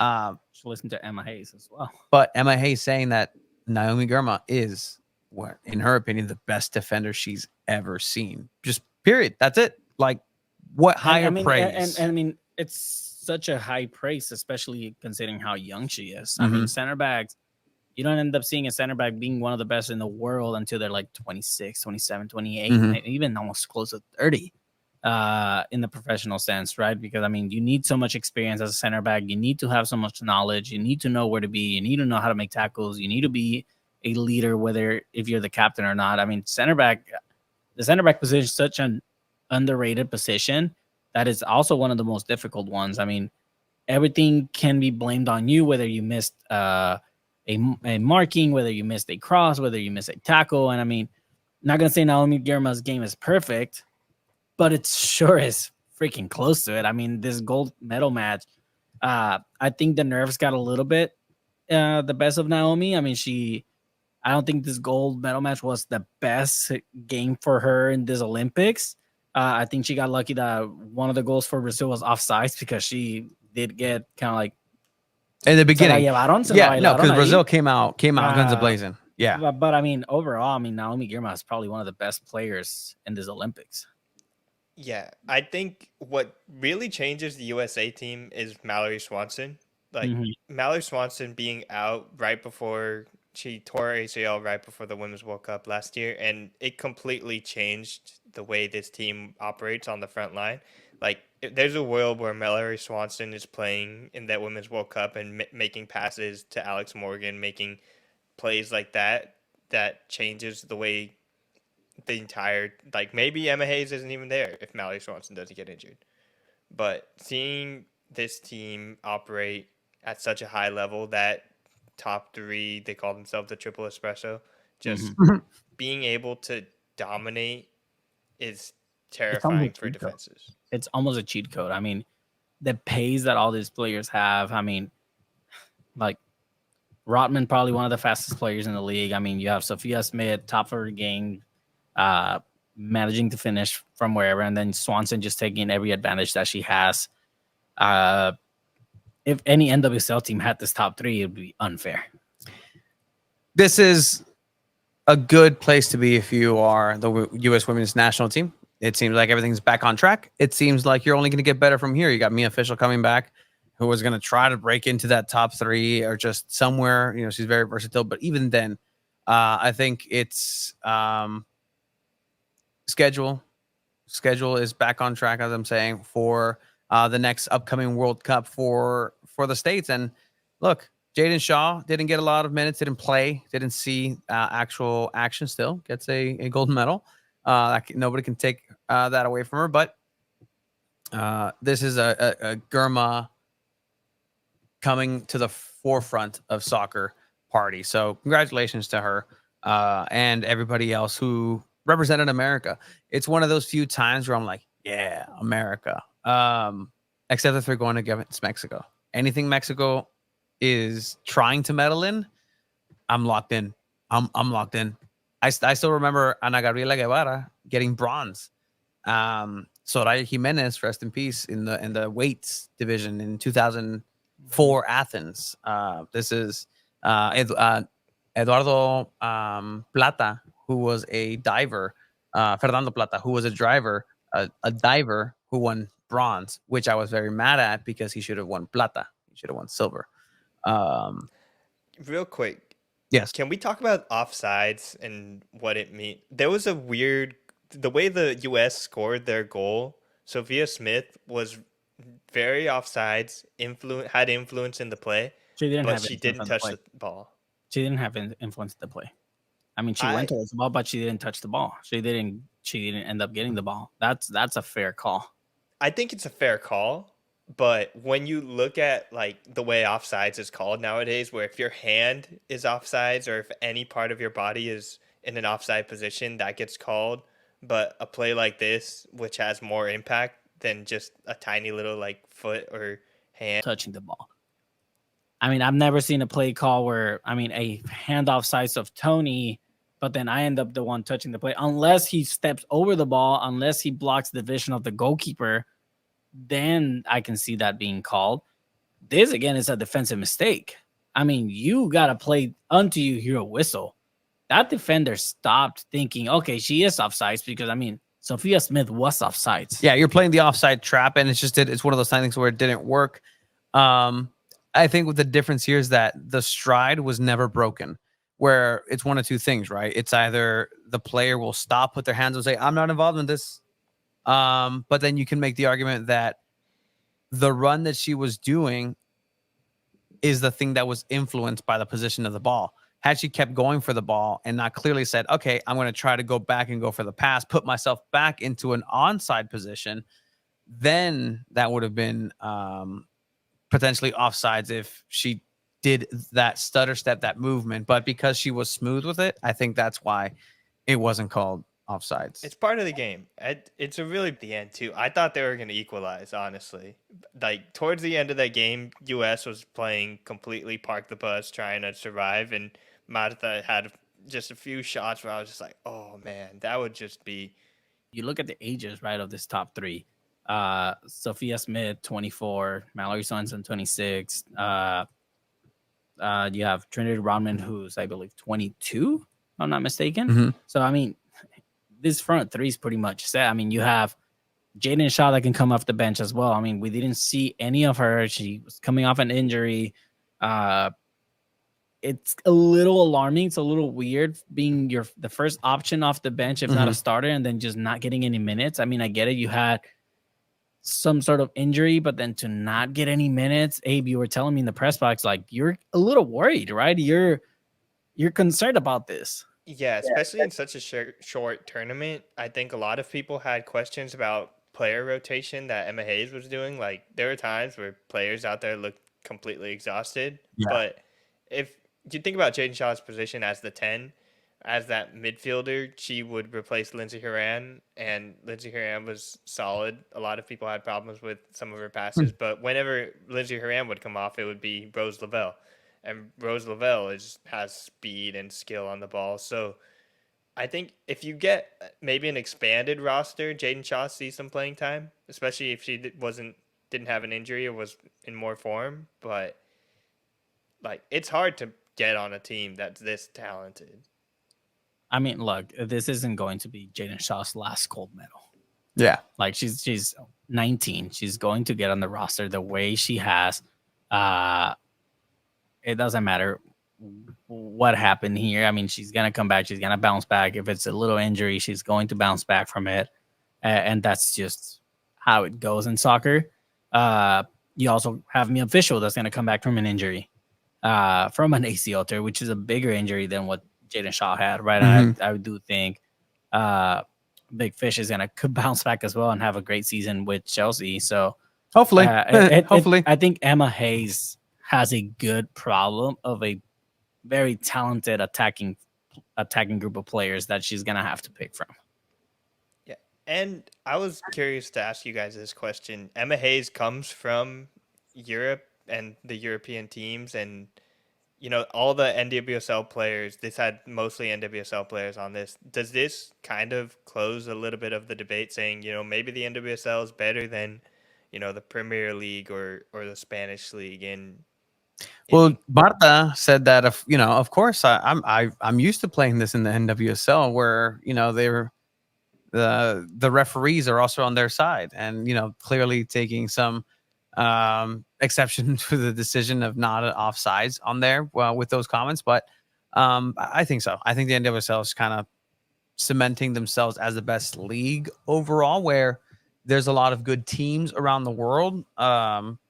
But I think once again, the U.S. has reclaimed that throne, and that's what I like about the Olympics side of on the women's side, because the Olympics mean a little bit more in terms of the actual reflection of the rankings, right? Like U.S. should be up there, and it's like, oh, okay, cool. This is then going to directly translate into a World Cup, into those international tournaments that matter, right? The U.S. they have won the women's gold cup.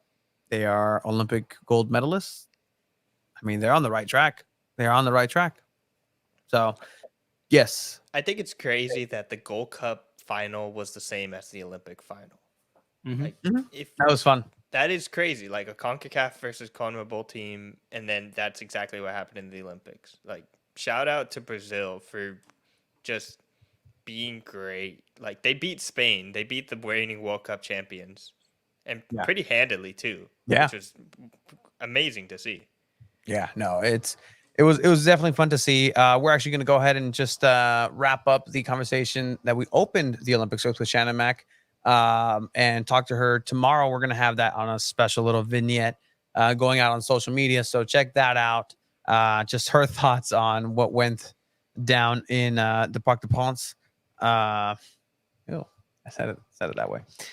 In Paris. So I'm looking forward to that. But with that, I think that kind of wraps up our Olympic talk for right now. Again, Shannon Mack will have much better experience, live through discussions to have with us tomorrow.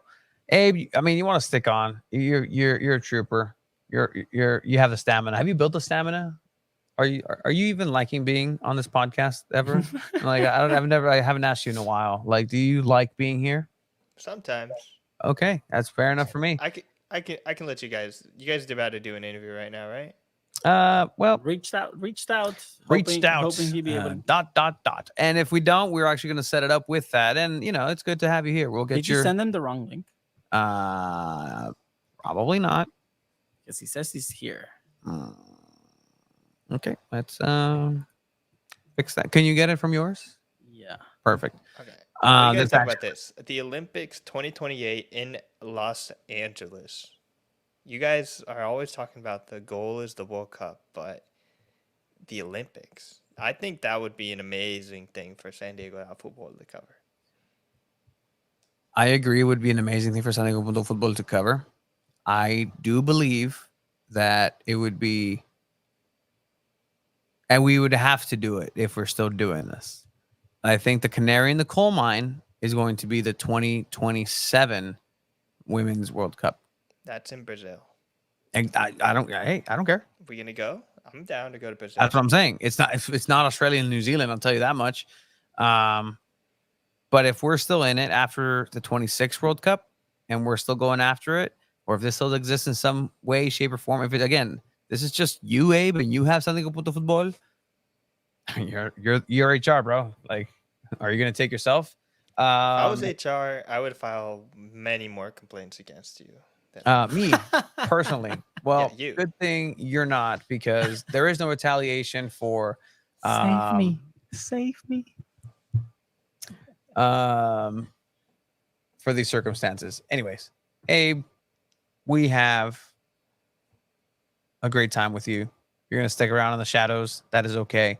We're gonna throw you into the shadows. Shadow cast. We're trying Bye. to get our guest in. Yeah, Says, so not we're sure why Chrome isn't working. uh-huh. So I send them another link. It's the same one that you sent. So Okay, so I was right. In any case, we're going to go ahead and move into the next segment, which is about SDFC, San Diego Football Club, the club that's going to be in Snapdragon Stadium, alongside the San Diego Wave, alongside the Legion, alongside STSU football and soccer. And we're actually going to coordinate with the San Diego State women's soccer coach and just to talk about their program with their upcoming season as well. So we have an experience laced episode today, because the open tryouts happened for San Diego FC. Today was day one of the open tryouts in Tijuana, over at the they won an only day. One and only day in El Romero Manso in Otay. Very, very, again, the guidelines that FIFA lay out is 50 kilometers from wherever it is that you're based on, to be able to scout. And so some interesting, just kind of conversations that being in the sweet life. I'm kidding. Just kind of how the sweet life of Tony Sanchez. Because there were MLS executives or people who are in the know on the larger picture of the MLS, and there are teams that are not happy with San Diego FC being allowed and have complained to the league about not being allowed to, or that San Diego has an unfair advantage to be able to tap into the market in San Diego. And you know San what? Diego or TJ? In Tijuana. So sorry, it's a border town. Sorry, it's a border town. Sorry, the rules are what they are. They just took advantage of them. And so with that, open tryouts for SDFC have come and gone. You were there. We're going to make a presence. We're going to bring on one of the individuals who took their child to try out in these events, and we're going to get their perspective. But really quick, before we do that, we have that interview that you did with Joaquin Escoto, who is the executive vice president of the Right to Dream project for SDFC. So we're just going to go ahead and play that really quick, and then we're going to bring on Santi Anton. No para hablar de la América. Ya hablamos de la América. América, we've already discussed. Ya ganaron. Bicampeón, lo que quieras. Okay. Leagues Cup. Le ganaron al Atlas. Bicampeón de bicampeones, carnal. Vamos a hablar, and we're going to talk and listen in to what Joaquin Escoto had to say to you, Chiva, over, this was Wednesday? Or what day was it? Thursday. So Thursday was the day that you went. All right. So here is Joaquin Escoto. Go ahead. Good morning. If you want to tell everyone your name, your role here at San Diego FC. Sure. Joaquin Escoto. I'm the Executive Vice President of San Diego FC and Right to Dream. And Joaquin, impressive trials so far. You had trials yesterday and hosting some today. Over 2,000 kids registered. What does that speak of the San Diego community just coming out to be willing to try out? We're excited. You know, we love the response. I think people are understanding how big of an opportunity it is. And so for us now, we have the commitment to give each kid enough time and the opportunity that he feels like he's being watched. And I'm pretty confident we'll find really, really good footballers. So what would you say are some things that the scouts are looking for when they see a kid out here playing? The biggest thing, they'll play 9v9 matches. And the technical part is the most important part that they look at. You know, that's depending on the position, those are the attributes that they look about. It's not so much about if you're super fast or tall, you know, those help. But the biggest thing is on the football side, how are you already playing out of the back, how you're doing small touches, how you're moving around, how you're playing with your teammates. So various factors, but it's right now on the field, and the second filter will continue doing that. And that's very different, something that Right to Dream is bringing right into the MLS. Traditionally here at the States, they look for that physicality, that speed. So is that something that Right to Dream Academy is trying to, in a way, revolutionize the game here at the States?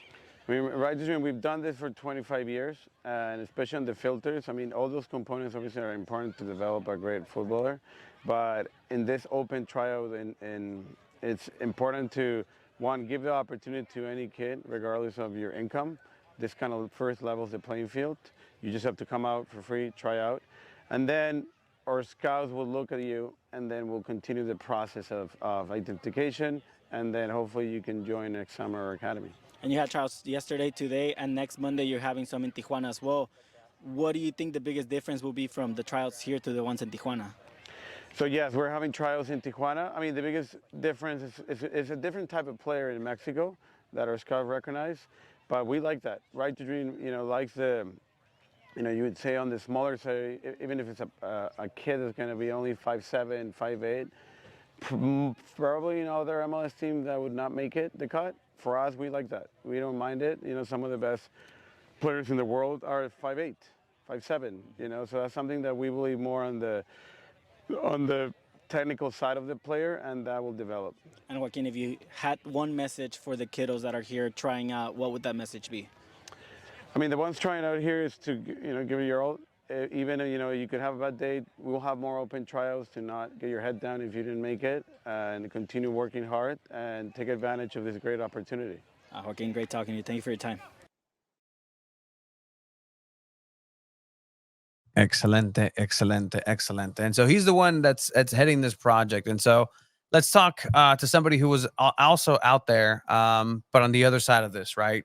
Had to sign up. Let's get this perspective in. With that, we're going to go ahead and welcome our pal, our friend. He's been on the podcast before for a long time, for years.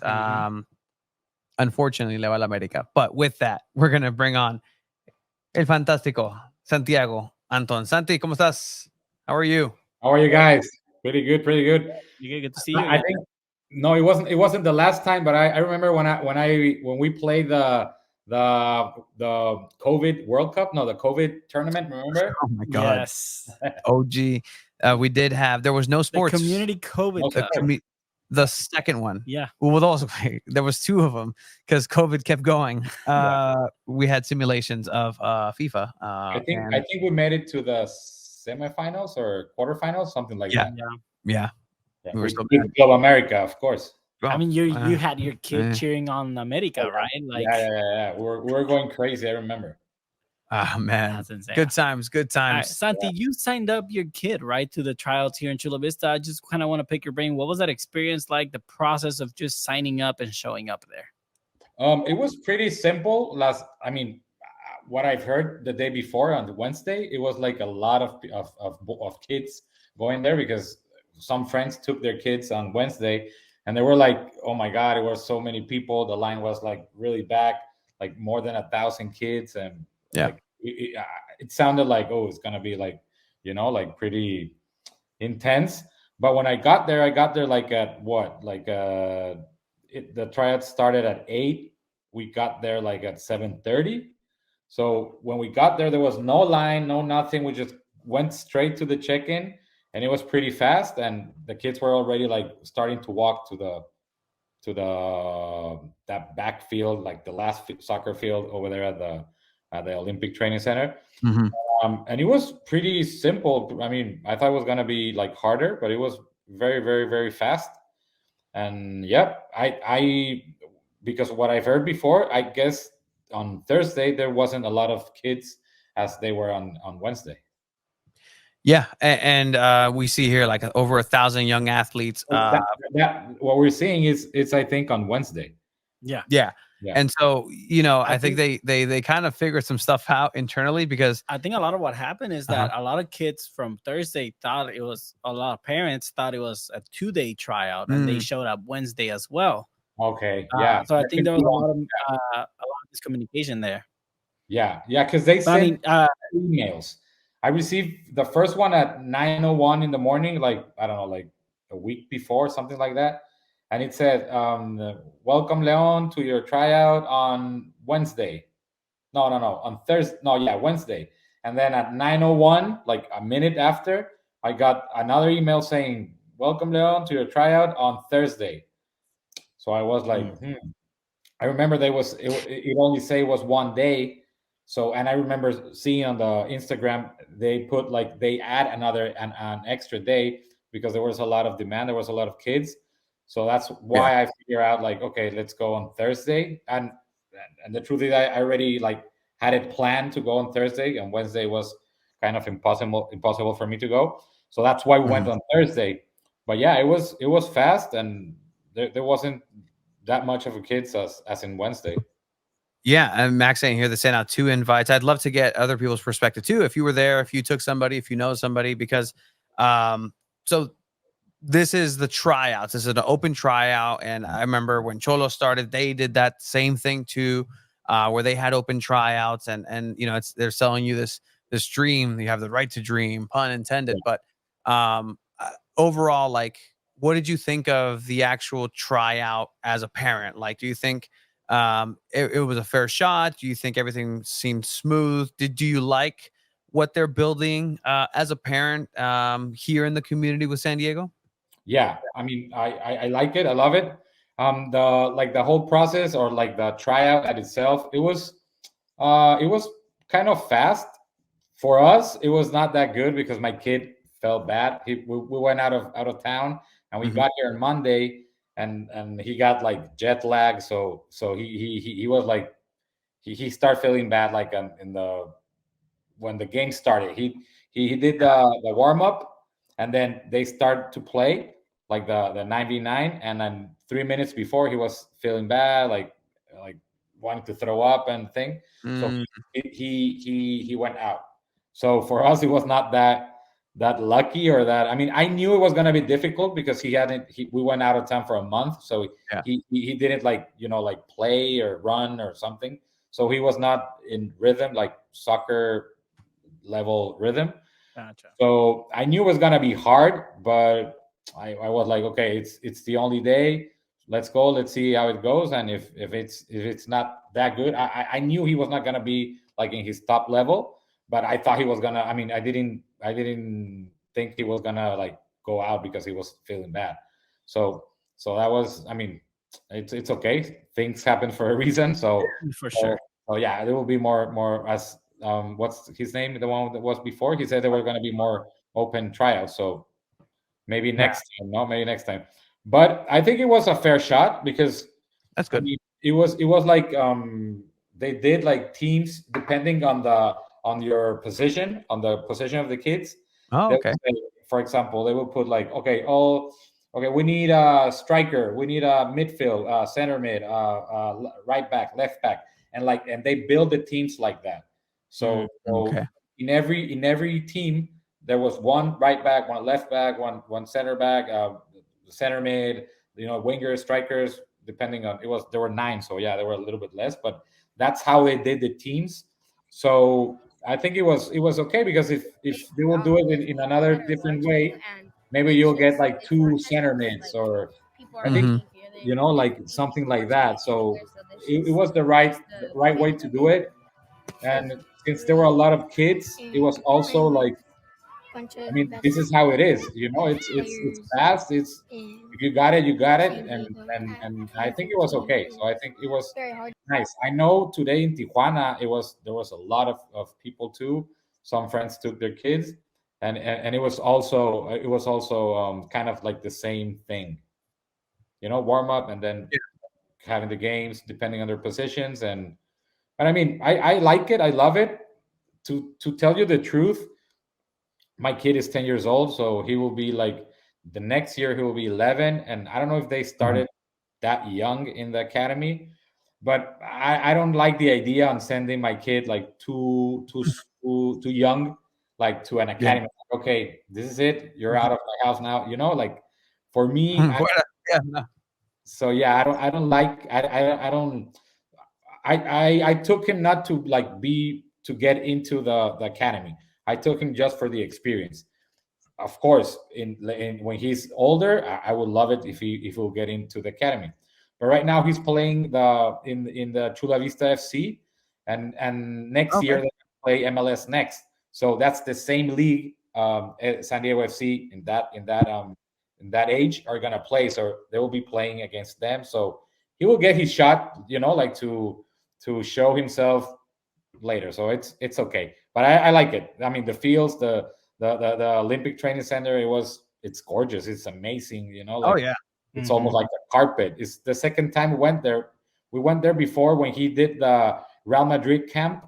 The first one he did, it was over there in the Olympic Training Center. So I mean, I love it. I even how do you say it? Me topé. You ran into? I ran into Landon Donovan when the Loyal used to train there.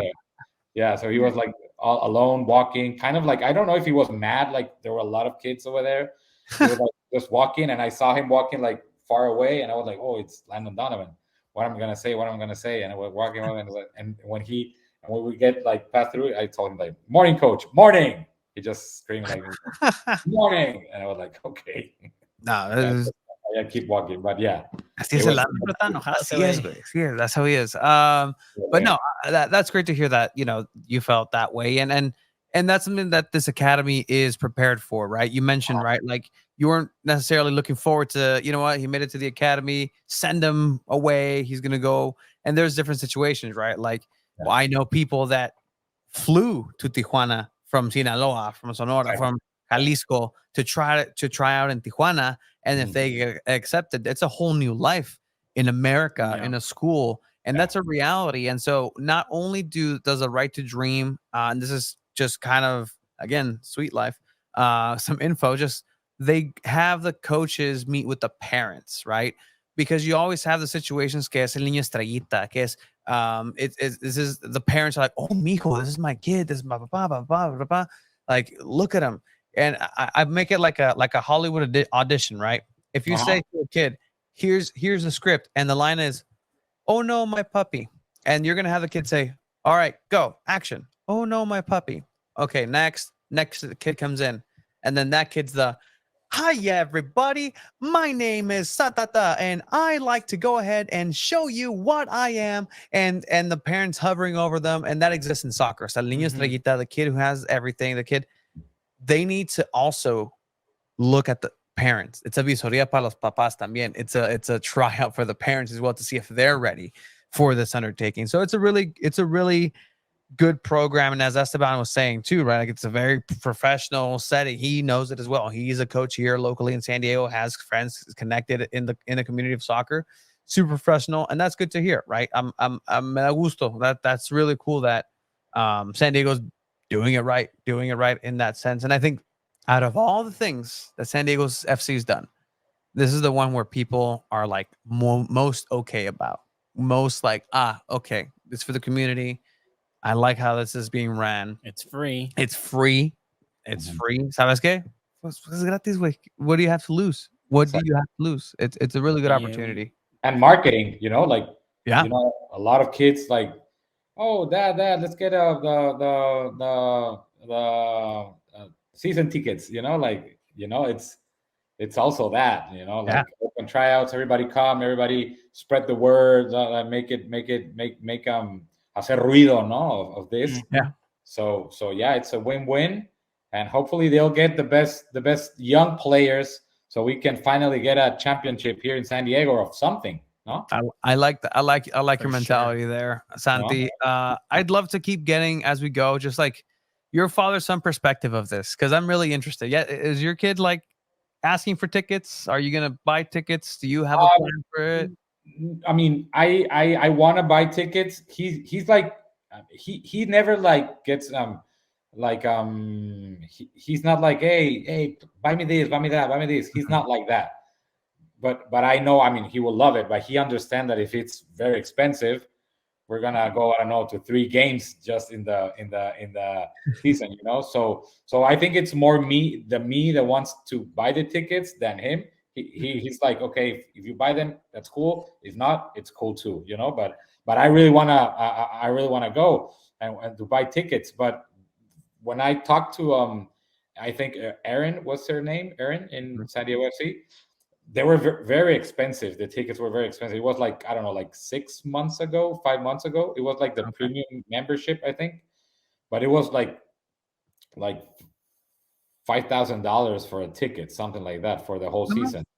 So it's like, and we're 3, you know, so for 3, it's a lot of money just to go see Chucky Lozano, you know. And I don't know. For me, it was a lot. Maybe I know there's people like who buy 5 tickets, they don't mind. Yeah. But for me, it was a lot right now. Like it's starting, you know. But I think they have like more tickets, like maybe in the top levels or something. So I want to find out that, because if it's, I don't know, like $1,000, maybe I could buy some, because it's 23 tickets, 23 games.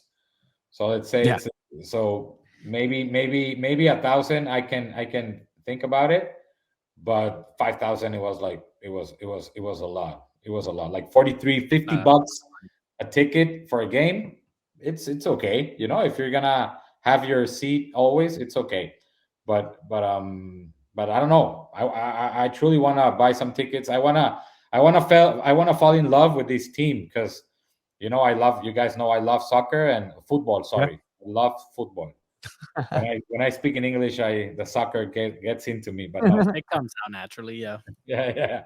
So, but and with Cholos, it was impossible for me, because you know, the Club America is in my heart. Yeah, 100%.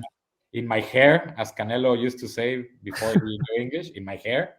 So yeah. So Cholos was like, okay, I was happy to have a team in you know, in the city, because another thing, maybe, I mean, at least once a year I was gonna play Club America here, so I was happy for that too. But with the San Diego FC, it's different. It's another league. It's different. It's very different. So I wanna fall in love with this team. I already bought my hat, my scarf.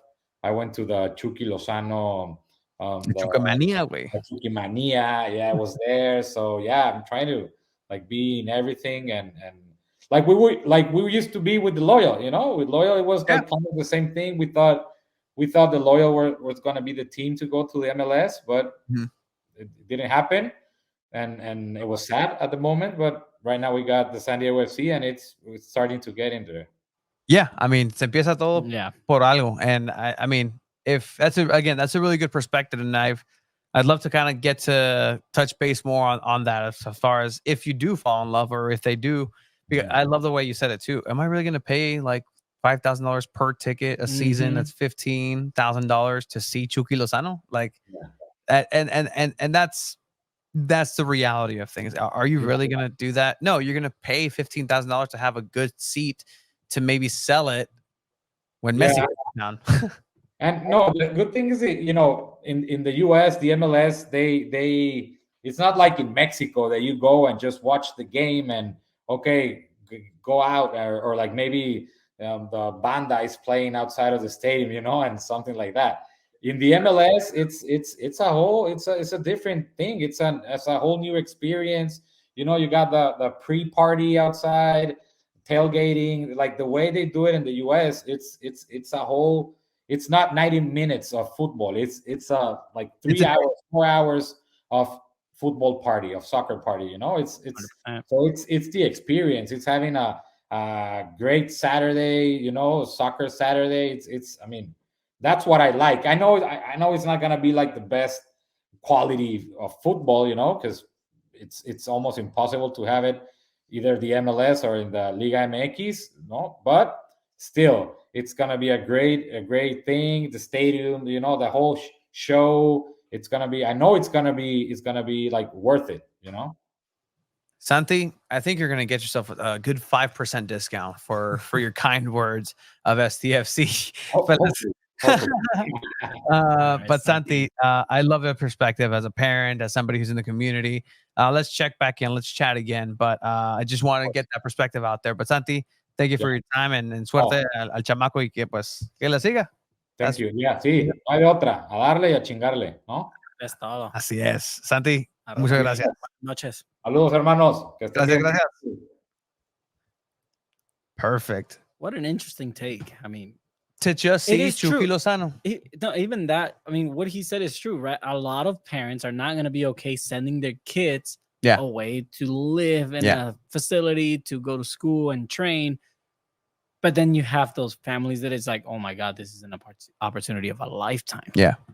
So it's very different, and it's very interesting to hear. Something that I've been saying since day one of this knowledge that they're going to go into Tijuana is that the chance for a family to have a life in the US without soccer is why people cross rivers, jump borders, risk their lives to try to make it here, and they do. And you know what, like, all power to them.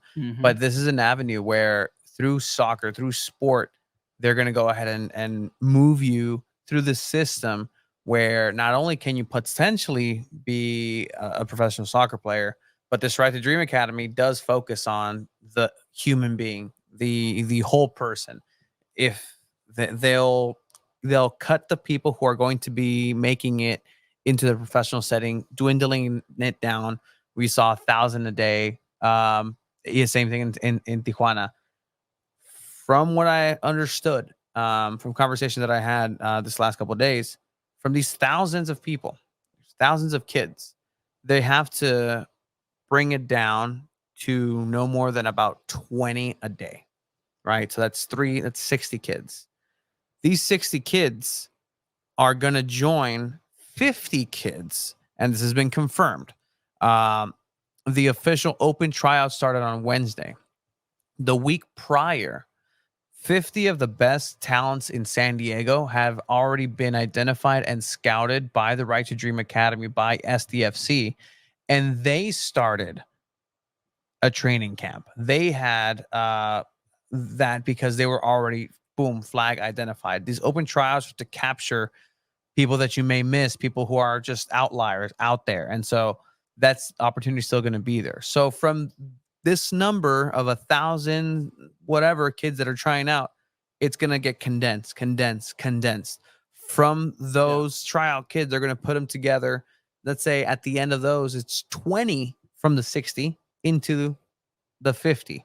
Now you have, say, and these aren't exact numbers. It's just a very broad, just kind of idea. From those 70, and this is what I'm made to understood, is that by the time the team launches, there's only going to be 25 kids, 25 boys who are going to be part of the actual SDFC representation for Right to Dream. That's tough. That is tough. Tough conversations. But tough reality. It's realistic, right? It's what it is. I mean, you're not going to have, at least not now, 300 kids in your academy. That's just unrealistic. That's not how that happens. You have to put it into perspective. You got to give this kids an education. You got to give this kids a place to live. You got to feed this kids. You got to provide everything for this kids. You're not going to do that for 300-400 kids right off the bat. You have to build to that. Do I think they can get there? I think 100% they can get there. But I mean, if you're a parent and you're upset that, oh, my kid didn't make it or anything like that, look, it's an experience. Yeah. Like, out of millions of kids that play soccer here in the States, less than 1% are going to make it pro. And that's just point blank facts about professional sports in general. Yeah. Is your kid good enough to still play college, get a scholarship? 100%. That's a larger number. And again, just not to cut you off, but that's another point that was made about this project as well from a SDFC representative, was that those conversations are going to happen, because you're going to go ahead and have a player who right now you're telling, hey, in 4 years, you're going to be playing at Snapdragon for SDFC. In 3 years, you're going to be that kid. You're going to be this 2 years from now, 1 year from now. Then you're going to have the conversation with that same player and say, hey, college may be the best option for you. Go get an education. It's not going to work. Yeah.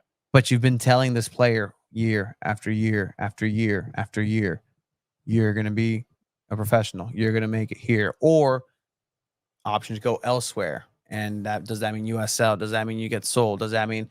So these dynamics are yet to be explored through the MLS lens with that, right? Or does that mean you let they're relinquished of their right to dream status and they're good to join Cincinnati FC? They're good to join another team. They're good to join Jordan Chavez over in Orange County, who's killing it. Somebody asked me to do a shout out for Jordan Chavez at Orange County FC. So he's actually doing really well. So shout out San Diego Loyal legend and East Lake Soccer League legend Jordan Chavez. But that's, again, perspective. Reality is that that's what this means. If you truly want the best of the best, you're going to have to do that. It's a brutal process. It's brutal. And that's what it takes. That's really what it takes. And it's only a few that get to make it. Yeah. Again, these trials were free. The mentality has to be strong and really supported from the parents.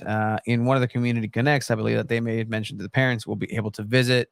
Yeah, no, 100%. Like they'll be able to visit. Like it's not Matilda. You ever watch Matilda? Yeah. I mean, it's not that. Like that's not that. Exactly. So it's an interesting project, and to see it develop, how it'll develop, will be fun to see from the sidelines. Yeah. And there's gonna be kids that dreams are crushed. And I mean, I'm sorry, but that's the reality if you're trying to make it into the professional game. And I mean, at one point you have to realize, man, you know, I love playing soccer. I'm gonna play till I'm 40, 50. Just never gonna make pro, and that's okay. You know, that's the beauty of this game. Not everyone has to be a professional. Yeah. So, I mean, again, shout out to San Diego FC for putting out this free tryouts for the community and for Tijuana as well.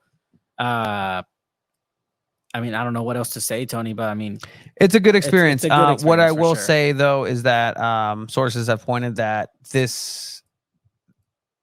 there will not be another tryout for this grouping this year. There's only 3. That's it. These trials were originally supposed to happen at the surf complex. That fell through. SDFC had to move things around and make it happen at the Elite Training Center. But for right now, this block, that's all they have for right now.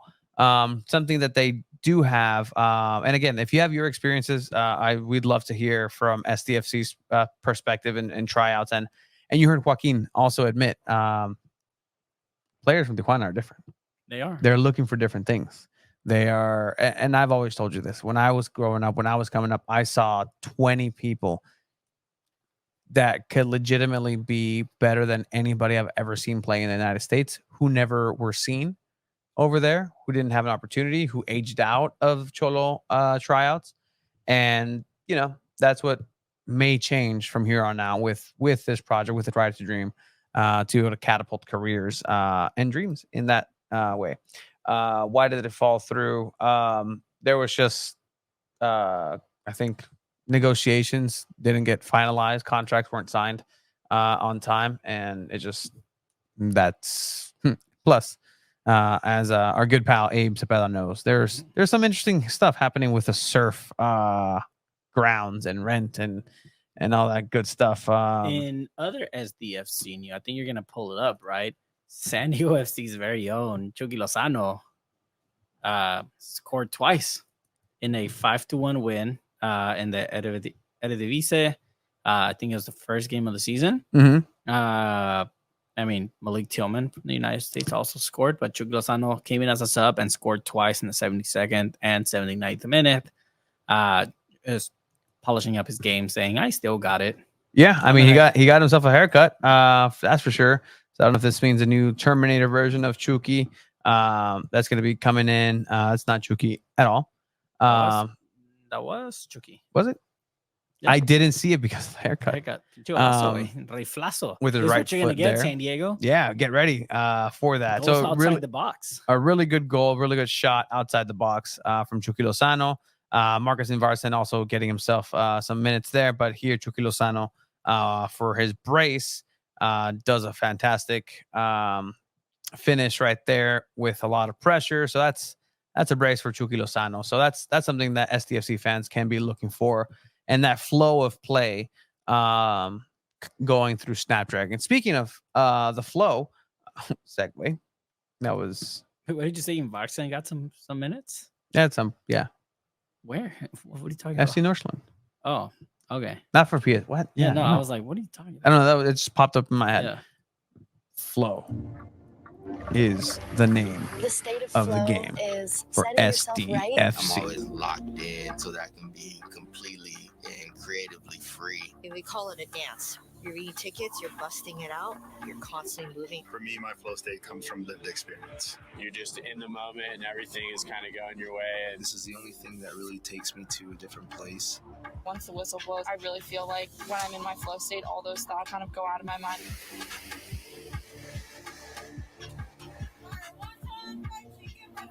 Flow starts within my brain. I start to build these flavors in my brain. It's a challenge to not be the new darling, but if you stick around long enough, you become classic. Repping San Diego is everything. It's my hometown. It comes out in my sound, in my music. I feel a deep level of pride in the city of San Diego. I would always say that this is where I found my creative voice. Life is good in San Diego.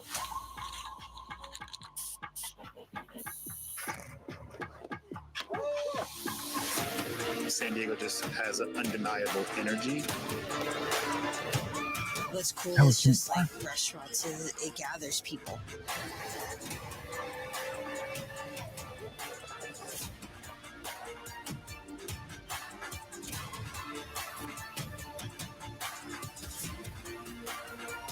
Siente el flow.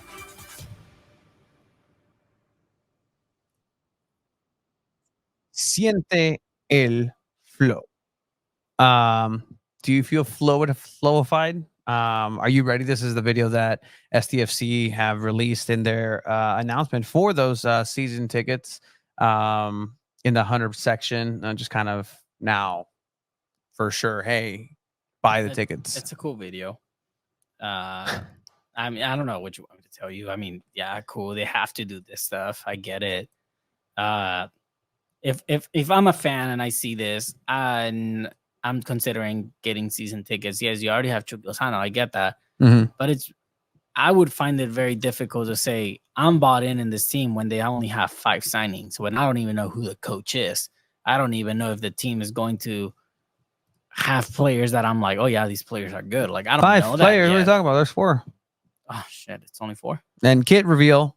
Oh wait, no, Durant Ferry's not on there. Super cinematic. I mean, the video itself, like it's interesting. It's cool. That's also going to be part of a larger series that SDFC is going to be coming out with in this promo, in this campaign, Flow With Us campaign, where they're going to go ahead and be releasing vignettes and snippets. Yeah, tell me, why isn't Durant Ferry on that picture? Oh, you're asking. Oh, I'm asking you, why isn't Durant on there? You're asking me. I mean, Durant would have been the first one I put up there, and it's a different color jersey that they would wear. Should have been in the middle, right? Should have been in the middle, just the offsetting colors, like that would have been dope. You don't have a team yet. Like how do you expect people to say yes, I'm bought in? You don't have a team. You don't have a coach. You don't have a captain yet. There's a lot of trust me, trust us, and that's bullshit. Just jumping into the void. Like by now you should have a coach. I don't know what's going on, man. Like time is ticking, and I mean it's the whole trust and it's getting done and the deals are coming through, and now there's like I'm not convinced yet. So this campaign, really the Flow With Us campaign, as SDFC states, with this video, it's San Diego's finest talent expressing their collective state of flow, including musician Rob Stone. You have Olympic skateboarder. You have James Beard, Paul Jimenez from Ground Floor Murals. You have Sierra Engie and Kyra Carusa from San Diego Wave. They're all going to individually have a video in this movement. San Diego's eclectic topography. Oh, Jesus. In the video, movement and San Diego's eclectic topography thread the scenes together. In addition, each individual's personal story will be told via video vignettes that will be rolled out and distributed on the club's social media channels this upcoming month. So, content. This is literally the image that goes through my head every time I hear the term flow. Whenever I hear flow, this is the motion I do. This is literally, you've seen me do this. Flow. Like that. That's literally my motion for flow. I mean, I don't know. Training camp opens in 5 months. That is very true. That is very Yes. correct. Did I hear an update in my adventures through I'm Snapdragon? sure you did. Yeah, it's not coming soon. I mean, it's not coming soon, but it might be soon. Do the flow. Okay. You can't get the arms. No, it's not mad. Like it's time for SDFC Ashy to elbows. like. I mean, I get all this marketing and videos and all this stuff, but it's kind of hard to really buy in when you have 5 players signed in your team. You don't have a coach. You don't know what's going on. Hey, just flow, bro. If you don't know, here, let me help you. In the comments below, try using the word flow in your own sentence. All right, you heard the lady. It's just the dumbest show. That guy earlier could fire us. Like those are real consequences. That guy can fire us, and you really can. We're not going anywhere. And that's what I mean. Whatever, man. Like, if we're being too pessimistic about San Diego FC, so be it. I mean, sign more players. Sign players, sign players, sign a coach. That's all people are asking. That's all we're asking. And I mean, I get it. It's gonna eventually it has to happen, but it's 5 months. Sporting director is also still being looked for and searched. I mean, these are construction aspects that if I'm an individual that's gonna go ahead and invest my money into something, this feels very, oh my god, what is that? Like a bespoke just project, not like a GoFundMe where there's a product that isn't here yet, right? Like, oh, GoFundMe, there's a cell phone that charges with the sun. It's coming out in 8 weeks, but if you can reserve yours today with $100, when am I going to see the product? Soon. You'll see it. Trust us. You'll see it. Trust me. You'll see it. It'll be there. Great. It'll be there. Trust. Like, here's a Leagues Cup game. You'll see what it looks like. It's getting to a point where fans, I think, should be nervous. Kickstarter. Yes. Thank you. Thank you, Jeff. It's to the point where fans should be nervous. Use the Australian breakdancer image as flow. Will be referenced. Don't worry. That will be referenced. This isn't a soccer show without Olympics highlights. I'm sure. But yeah, just flow with the flow. Go with the flow. It's one of the only things that is active right now. Good. Chromeball Tour is back up, I guess. That's National Cities in September. That is coming up. Haven't hit them up again. They're busy going into TJ, so that's the projects that are happening. Like, I'm not gonna sit here and say they haven't done anything, because what they are doing is very important. Open tryouts. Yeah. They're doing community just outreaches and workshops here and there. The employees are doing their job, and they're doing everything they can. I mean, this goes far beyond everyone else. This is higher ups. This is Tom Penn saying, "All right, enough is enough. Let's get this rolling." I don't even know how much influence he has on all this, but I mean, do you have anything else for SDFC? I think that's it for right meow for SDFC. I don't know if I'm forgetting anything else, Abe, who's still in the wings. Everybody's still in the wings, enjoying the show.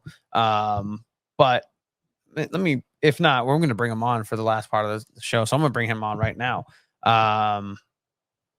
Hello. Hi, Abe. He's back. Hello. That was a great interview with Santi. He had a lot of interesting stuff. It's just very normal. I think a lot of the time when you're covering something and you're the beat on something, you're so focused on something, everything feels so whoa. But then you're just like, oh yeah, it's a team. We'll see. Maybe I want tickets. It's expensive. Like that's how it is for most normal people. Like I wouldn't pay $15,000 to see Messi. No, that's insane. No, you can watch them on TV. Yeah, for free. DirecTV. Sponsors. Yeah, we watch too much soccer, man. It's too much.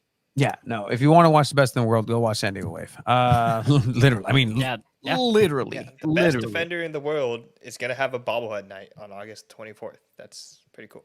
Are you shilling tickets now? The one thing you were above? Are you a double agent? Do you work for I'm not Wave? shilling tickets. If I was a fan, I'm not gonna get a bobblehead, okay?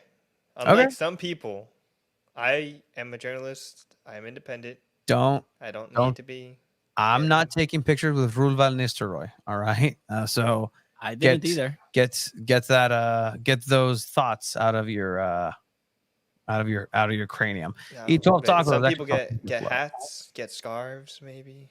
12 tacos. Yeah, that's gonna go back to the community, Abe. All right. I went to the suite and they leave the bags there. There's a reason your background isn't so cool. Yeah, look, we have a Leagues Cup scarf. Leagues Cup. That Naomi Girma bobblehead will look great back there. Yeah. Yeah. I have a few bobbleheads. I have a lot of Padres bobbleheads. I like that. It's okay. Actually, you know what? Take me off. I'm gonna go switch. It's all good. Nah, you're good. You're good. We're gonna get started with our goals, gaffes, and great segments, which is how we're gonna wrap up. Anyone collect football cards? I brought my first packs. I have a bunch of football cards. We can trade definitely, pero no con el América. Goals, gaffes, and greats. Our goal of the week. Funny enough, mentioning it. Edwin the Great, you're gonna like this. You're gonna like it. Goal of the week goes to Are you America's own. I put it on the private chat. You did put it on the private chat. America's own Henry Martin with the winning goal in the Leagues Cup at Snapdragon Stadium. I'm calling it the best goal scored at Snapdragon Stadium because this play was just freaking phenomenal, man.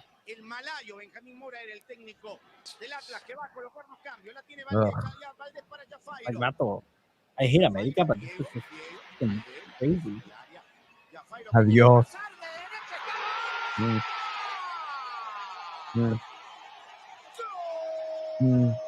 I think we're in the press box. We're like, holy shit. Like, there's a reason why America is the best team in Mexico at the moment. Granted, they're not top of the table right now. They are not. They're not top of the table. They are not for now. But we'll see at the end. We'll see if they're trying to go for.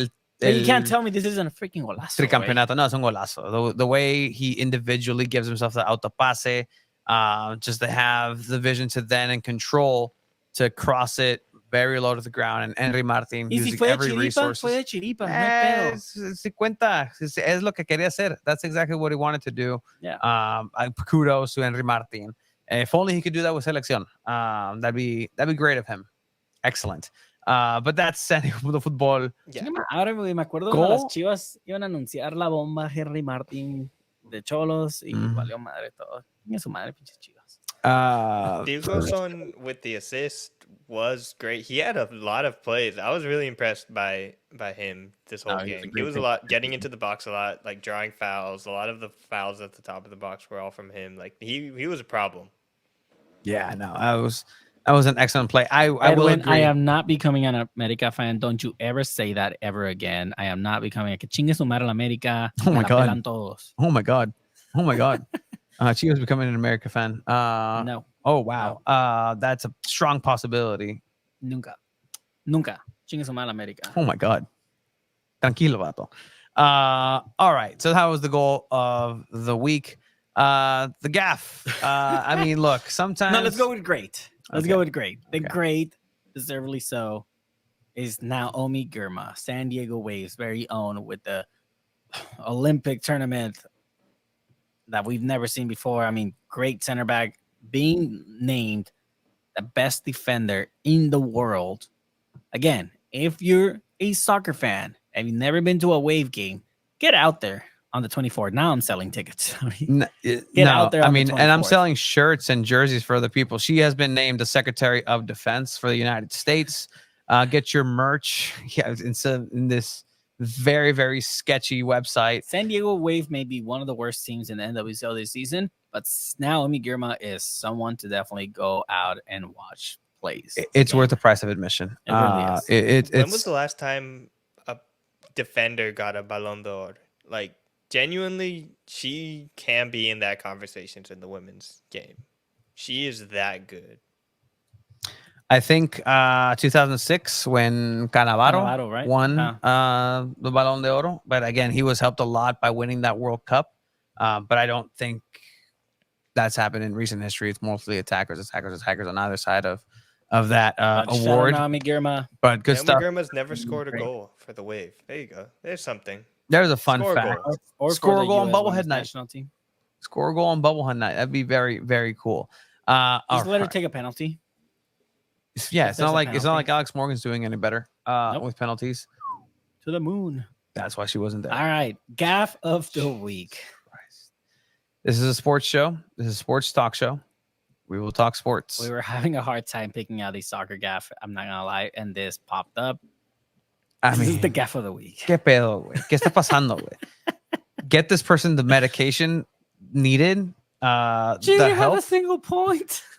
This is absolutely abhorrent. This is the Olympics court named breaking, also known as breakdancing. It's the first time that it is in the Olympics. It is the last time that it is in the Olympics. It will not be in LA 2028. Is it not? Nope, it is not. It got scratched off already. You know what else, guys?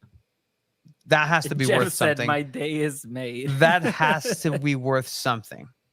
That pose right there. Come on. You can't do that. La medalla del tapito de Danonino, I don't care. It's worth something. This is incredible. An athlete in the highest. No, like this is legendary. Like there's the guy from Turkey that just, that guy shot at people. Like, that guy has seen some stuff. There's this story here. There's the U.S. women's national team winning gold. There's the guy who brings the Yu-Gi-Oh cards and weighs himself down and still wins. It was a good Olympics. And you know what? Snoop Dogg. They're all just as much of an Olympic athlete as her. Sensation. Like she's gonna make so much money out of this. What's that person doing in the back? Is that the competition? Yeah, that is. Okay, that's pretty cool. That's pretty cool. I mean, they support each other. Like they're still. You know what she's doing? You know what's happening here, Chiva, Alejandro? I don't know why I called you the same thing. I meant Martin over there. We're talking about flow, right? That's flow. This is flow. That was very flowy. This. You look up breakdancing. I look up breakdancing, and she's the first thing that comes up. Famous. Like that's kudos. Like what SDFC at times, or it seems like they think the flow is like, all right, but what actually comes out sometimes is something more like this.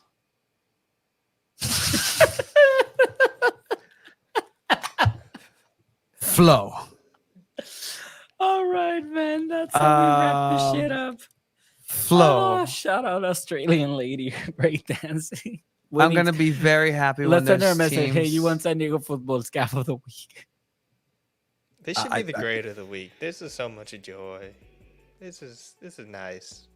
I can't dance like that. Can you guys dance like that? No. Yes. Yes. I think I danced better. I flowed mid episode today. Did you not see that? Oh my gosh. With that, we want to thank everybody who made it on. Chad Prokop. We had Santiago Santianton who made an appearance. Shout out to everybody who was patient at the beginning of the episode with those audios happening. We want to welcome. Not the roughest start we've ever had either. Not the roughest start. Reminds me of the show Dance 360. Yeah, on the Kinect, the Xbox Kinect. I was really good at that, actually. Dance Dance Revolution for the win. Shout out to everybody who joined us in the chat. And welcome to everybody who is not subscribed to the YouTube channel to subscribe. We're so close to 1,000. That's going to be very cool. Right here. No. Like, share, and subscribe, guys. Check out everything. Sandiego.football, Abe Cepeda, head content creator on there. You really are. You are the man. You are the journalist. You are Abe _Cepeda. Check him out on Instagram. Not Instagram. X. Sure. Instagram. I don't know. Go stalk him. This has been Tony Chiva. Sandiego.football forever. Have a good one. Later, everyone.